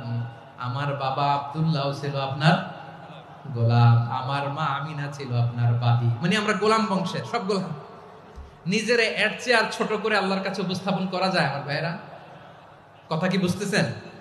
নিজেকে এর চাইতে ছোট, নগণ্য আর তুচ্ছ করে আল্লাহর সাথে প্রেজেন্ট করা যায়? বিশ্বনবী বললেন, ও আল্লাহ আমি আপনার গোলাম, গোলামের ঘরের গোলাম, দাসীর ঘরের গোলাম, নাসিয়াতি বিয়াদিক, আমার মাথার চুলের ছুটি আপনার হাতের মুঠোয়। আপনি ডানে টান দিলে আমি ডানে যেতে বাধ্য, আপনি বাঁয়ে টান দিলে বাঁয়ে যেতে বাধ্য। সুবহানাল্লাহ বলেন। পিছনে 2-1 ভাই দাঁড়ালেন কেন? হ্যাঁ, বসুন। জায়গা চেঞ্জ করতেছে, সেই দুপুর থেকে বসে আছে, আমি জানি। মাশাআল্লাহ, কেউ 2-1 বেরিয়েছে, গ্যাপ পূরণ করতেছে। মাশাআল্লাহ। পড়েন সুবহানাল্লাহ, আলহামদুলিল্লাহ, লা ইলাহা ইল্লাল্লাহ মুহাম্মাদুর রাসূলুল্লাহ সাল্লাল্লাহু আলাইহি ওয়াসাল্লাম। বিশ্বনবী বললেন, আল্লাহ আমার মাথার চুলের ঝুঁটি আপনার হাতের মুঠোয়। আচ্ছা, এইভাবে কাকে ধরা হয়? যে খুব ছোট, ঠিক কিনা? নিজেকে কত ছোট করলেন বিশ্বনবী। ও আল্লাহ আমার মাথার চুলের ঝুঁটি আপনার হাতের মুঠোয়, আপনি ডানে টানলে আমি ডানে যাব, বাঁয়ে টানলে বাঁয়ে যাব। আল্লাহ আসআলুকা বিকুল্লি ইসমিন হুয়া লাক নাসিয়াতি বিয়াদিক মাদিন ফিয়া হুকমুক, আপনার নির্দেশ আমার উপর কার্যকর হবেই হবে। আদলুন ফিয়া কাদাউক, আপনার ফয়সালা, যেই ফয়সালাই আপনি আমার জন্য করেন এটাই ইনসাফ। সুবহানাল্লাহ বলেন। আমরা আল্লাহর ফয়সালায় সন্তুষ্ট হতে চাই না। কত কমপ্লেইন, আল্লাহ তুমি এটা দিলা না, ওইটা পাইলাম না, ওইটা হইল না রে, এরকম অভিযোগ, কমপ্লেইন আমাদের আছে না নাই? আর বিশ্বনবী বলতেন, আদলুন ফিয়া কাদাউক, আল্লাহ আমার জন্য তোমার যেটা ফয়সালা এটাই সবচেয়ে শ্রেষ্ঠ ইনসাফ, এর চেয়ে ইনসাফ আর হতে পারে? এভাবে কায়মনোবাক্যে আল্লাহর কাছে বিশ্বনবী দোয়া করতেন। এরপরে বিশ্বনবী বললেন, আল্লাহ তোমার যত নাম আছে সব নামের ওসিলায় দোয়া করি, যে নাম তুমি আমাদেরকে জানিয়েছো, যে নাম তুমি আমাদেরকে জানাও নাই, যে নাম তুমি কোরআনে নাজিল করেছো, যে নাম নাজিল করো নাই, যে নাম শুধু নবীদেরকে জানিয়েছো। আর আল্লাহর এমন কিছু চমৎকার চমৎকার সুন্দর সুন্দর নাম আছে, এই নামগুলো রব্বুল আলামিন কাউকে জানাবে না। সুবহানাল্লাহ বলেন। আমরা তো 99 নাম জানি, 100 নাম জানি আল্লাহ, কিন্তু আল্লাহর এমনও কিছু নাম আছে যেগুলো আল্লাহ বিশ্বনবীরও জানায় নেই। এগুলো আল্লাহ ইলমুল গাইবে রেখে দিয়েছেন। দোয়ার সময় বলবেন, আল্লাহ তোমার যেই নামগুলো জানি, যেগুলো জানি না, যেগুলো কোরআনে আছে, যেগুলো নাই, যেগুলো নবীরে খাস ভাবে জানাইছো ওগুলোর উসিলায়, যেগুলো কোনোদিন জানাবাও না তোমার ওই নামের উসিলাও তোমার কাছে চাই। আল্লাহ কোরআনকে আমার হৃদয়ের বসন্ত বানাও, আমার বক্ষের জ্যোতি বানাও, আমার চিন্তা দুশ্চিন্তা তুমি দূর করে দাও। বিশ্বনবী বললেন, এই কালিমাগুলো, এই বাক্যগুলো পড়ে যদি কেউ আল্লাহর কাছে ফরিয়াদ করে, তার হৃদয় থেকে দুশ্চিন্তা কাটিয়ে দিবে কে? পড়বেন, এই দোয়াগুলো পড়বেন। আচ্ছা, সব শেষে বলি, ঋণের বোঝায় যারা জর্জরিত, বিষ্ণু ইসলাম চমৎকার একটা দোয়া শিখিয়েছেন। আমাদের অনেকে ঋণের বোঝায় জর্জরিত, আছে না নাই? এদিকে কেউ আছেন? থাকলে হাত তোলার দরকার নেই, থাকলে এই দোয়াটা পড়বেন। এক সাহাবীর নাম আবু উমামা, নামাজের ওয়াক্ত ছাড়া উনি মসজিদে যেয়ে বসে আছে। বিশ্বনবী বললেন, কিরে আবু উমামা, নামাজের তো ওয়াক্ত হয় নাই, মসজিদে কি? সাহাবী বলে, হুমুমুন লাজিমাতনি ওয়া দুয়ুন, নবী গো, ঋণের বোঝায় এমন টেনশনে আছি, ঘরে থাকতে পারলাম না, মসজিদে চলে আসছে। বিশ্বনবী বলেন, আমি কি তোমার এমন একটা দোয়া শিখাবো যেটা পড়লে আল্লাহ তাআলা তোমার ঋণের বোঝা হালকা করে দিবে? আবু উমামা বললেন, ইয়া রাসূলুল্লাহ, অবশ্যই শিখাবেন। বিশ্বনবী বললেন, তাহলে তুমি পড়বা, আল্লাহুম্মা ইন্নী আউযু বিকা মিনাল হাম্মি ওয়াল হাযান ওয়া আউযু বিকা মিনাল জুবনি ওয়াল বুখল ওয়া আউযু বিকা মিন গালাবাতিদ দাইনি ওয়া কাহরির রিজাল। ও আল্লাহ, তোমার কাছ থেকে দুশ্চিন্তা থেকে পানাহ চাই, কৃপণতা, ভীরুতা, অলসতা, কার্পণ্যতা, এই সব কিছু থেকে, মানুষের কঠোরতা, আমার উপর মানুষের আধিপত্য এবং ঋণের বোঝা থেকে পানাহ চাই। এই দোয়াটা যখন বিশ্বনবী শিখাই দিলেন, আবু উমামা বারবার এই দোয়া পড়ে, আল্লাহুম্মা ইন্নী আউযু বিকা মিনাল হাম্মি ওয়াল হাযান ওয়া আউযু বিকা মিনাল আজজি ওয়াল কাসাল ওয়া আউযু বিকা মিনাল জুবনি ওয়াল বুখল ওয়া আউযু বিকা মিন গালাবাতিদ দাইনি ওয়া কাহরির রিজাল। আবু উমামা বলে, এই দোয়া আমি পড়তে লাগলাম আর পড়তে লাগলাম, কিছুদিন পরে দেখা গেল বিশ্বনবীর শেখানো এই দোয়ার বদৌলতে আল্লাহ তাআলা আমার সব ঋণ পরিশোধের ব্যবস্থা করে দিয়েছেন। পড়বেন, পড়বেন। আমার প্রিয় পটুয়াখালীর ভাইয়েরা, বিশ্বনবীর জামাতা সাইয়্যিদিনা আলী রাদিয়াল্লাহু তাআলা আনহুর কাছে এক লোক এসে বলে, হে আলী, ঋণের বোঝায় আমি জর্জরিত, আমার কিছু অর্থ দিয়ে সাহায্য করো। সাইয়্যিদিনা আলী রাদিয়াল্লাহু তাআলা আনহু বললেন, আমি কি তোমারে এমন একটা দোয়া শিখাবো যেটা বিশ্বনবী আমাদের শিখিয়েছেন? এই দোয়া যদি তুমি পড়ো, লাউ কানা আলাইকা মিসলু জাবালিন কাবীরিন দাইনান আদাল্লাহু আনকা, পাহাড় পরিমাণে যদি ঋণের বোঝা হয়, আল্লাহ এটা পরিশোধের ব্যবস্থা করে দিবেন। ছোট্ট একটা দোয়া বিশ্বনবী শিখালেন, বললেন, তুমি পড়বা, আল্লাহুম্মা কফিনি বিহালালিকা আন হারামিকা ওয়া আগনিনি বিফাদলিকা আম্মান সিওয়াক। মুখস্থ আছে? হ্যাঁ, আছে। আল্লাহুম্মা কফিনি বিহালালিকা আন হারামিক, আল্লাহ তোমার হালাল দিয়ে আমাকে পরিতুষ্ট করো, হারাম থেকে বাঁচিয়ে রাখো, আর তোমার অনুগ্রহে মানুষের মুখাপেক্ষী যেন আমি না হই, আমি যেন সবসময় তোমার মুখাপেক্ষী হয়, ওই তৌফিক দিও। সুবহানাল্লাহ পড়েন। এই দোয়া বেশি বেশি পড়লে ঋণের বোঝা হালকা করে দিবে কে? তাহলে প্রিয় ভাইয়েরা, বিপদে পড়লেই প্রথমে কি পড়বেন? পটুয়াখালী ভুইলা গেছে, বিপদে পড়লেই প্রথমে ইন্না লিল্লাহ কি বলে নিজেকে আল্লাহর কাছে সঁপে দিতে হয়? হাসবুনাল্লাহ। চরম বিপদে দেয়ালে পিঠ থেকে গেছে, তখন লা ইলাহা ইল্লা আনতা সুবহানাকা ইন্নী কুনতু মিনাজ জালিমিন। এরপরে লা ইলাহা ইল্লাল্লাহুল আযীমুল হালিম, এই দোয়া। আকস্মিক বিপদ, হঠাৎ যেন কোনো বিপদ আমাকে পেয়ে না বসে, এটার জন্য বিসমিল্লাহিল্লাযী লা ইয়াদুররু মা ইসমিহি শাইউন ফিল আরদি ওয়ালা ফিস সামাই ওয়া হুয়াস সামিউল আলীম। সকালে 3 বার, রাতে 3 বার। আর মারাত্মক tension, hyper tension, anxiety, depression থেকে বাঁচার জন্য 2 দোয়া, ইয়া হাইয়্যু ইয়া কাইয়্যুম, ইয়া হাইয়্যু ইয়া কাইয়্যুম, মনে থাকবে? আর আল্লাহুম্মা ইন্নী আবদুক, এই দোয়া। ঋণ থেকে বাঁচার জন্য 2 দোয়া, আল্লাহুম্মা ইন্নী আউযু বিকা মিনাল হাম্মি ওয়াল হাযান, এটা। আর আল্লাহুম্মা কফিনি বিহালালিকা আন হারামিকা ওয়া আগনিনি বিফাদলিকা আম্মান সিওয়াক। আর সব সময় পড়ার জন্য একটা আমল দিয়ে যাই, উঠতে বসতে, অফিসে যাচ্ছেন, অফিস থেকে ফিরতেছেন, বসে আছেন, শুয়ে আছেন, ছোট্ট এক শব্দে আমরা যেন বেশি বেশি পড়ি, আস্তাগফিরুল্লাহ। আওয়াজ করে আমার সাথে পড়ুন, আস্তাগফিরুল্লাহ। আবার পড়ুন, আস্তাগফিরুল্লাহ। আল্লাহ রাসূল সাল্লাল্লাহু আলাইহি ওয়াসাল্লাম বলেন, মান লাজিমাল ইস্তিগফার, যে সব সময় এরকম ইস্তিগফারের সাথে লেগে থাকে, জাআলাল্লাহু লাহু মিন কুল্লি যিকিন মাখরাজা, আল্লাহ তাআলা তাকে কোনো বিপদে আটকান না, সে জীবনে আটকাবে না। যে কোনো বিপদে আল্লাহ তার রাস্তা বের করে দিবে, way out, you will get a way out and solution. সুবহানাল্লাহ। ওয়ামিন কুল্লি হাম্মিন ফারাজা, দুশ্চিন্তা মুক্ত হবে। ওয়ায়ারযুকহু মিন হাইসু লা ইয়াহতাসিব, এমন জায়গা থেকে আল্লাহ রিজিকের বন্দোবস্ত করবে যেটা সে কল্পনাও করে নাই। আওয়াজ করে পড়েন সুবহানাল্লাহ। তাহলে মনে থাকবে আস্তাগফিরুল্লাহর কথা। সব শেষ কথা বলবো, সব শেষ আমার প্রিয় ভাইয়েরা। এটা গেল নিজের বিপদ। কিসের বিপদ? নিজে যদি বিপদে পড়েন। অন্যের বিপদ যদি দেখেন, এটার জন্য একটা দোয়া আছে। অনেক সময় আমরা দেখি হাসপাতালে ক্যান্সারের 3rd স্টেজে চলে গেছে, লোকটা হ্যাংলা হয়ে চিকন হয়ে হায়রে কি কষ্ট পায়, দেখি না? বিষ্ণু বলে একটা দোয়া যদি কেউ অন্যের কোনো বিপদ দেখে পড়ে, ওই বিপদ তার জীবনে কখনো আসবে না। শুনবেন? শোনার আগ্রহ আছে? অনেক সময় হয় যে আমরা মহাসড়ক দিয়ে যখন চড়ি, দুর্ঘটনায়, আইরে আল্লাহ, দুর্ঘটনায় মানুষের মাথা একদিকে, দেহ আরেকদিকে, ব্লিডিং, এরকম হয় না? আল্লাহ তুমি হেফাজত করো। বিশ্বনবী বলেন এই দুর্ঘটনা দেখে কেউ যদি এই দোয়াটা পড়ে, তার জীবনে সে কোনোদিন এরকম অ্যাক্সিডেন্টের সম্মুখীন হবে না। শুনবেন? বিশ্বনবী বলেন অন্যের বিপদ দেখে কেউ যদি পড়ে, আলহামদুলিল্লাহিল্লাযী আফানি মিম্মা বতালাকা বিহি ওয়া ফাদ্দালানি আলা কাসীরিন মিম্মান খালাকা তাফদীলা, মানে প্রশংসা সে আল্লাহর, যে আল্লাহ তাআলা তোমাকে যেই জিনিস দিয়ে পরীক্ষা করেছে, আমাকে ওইটা থেকে বাঁচিয়ে দিয়েছে। তোমাকে আল্লাহ যেই বিপদে ফেলেছে, আমাকে ওই বিপদ থেকে তিনি মুক্ত রেখেছে, আর তার অনেক সৃষ্টির উপর আমাকে তিনি প্রাধান্য দিয়েছে। সুবহানাল্লাহ পড়েন। যে কোনো বিপদ, কারো ক্যান্সার দেখে যদি এই দোয়াটা আপনি বিশ্বাসের সাথে পড়েন, জীবনে কোনোদিন ক্যান্সার রোগে আক্রান্ত হবেন না।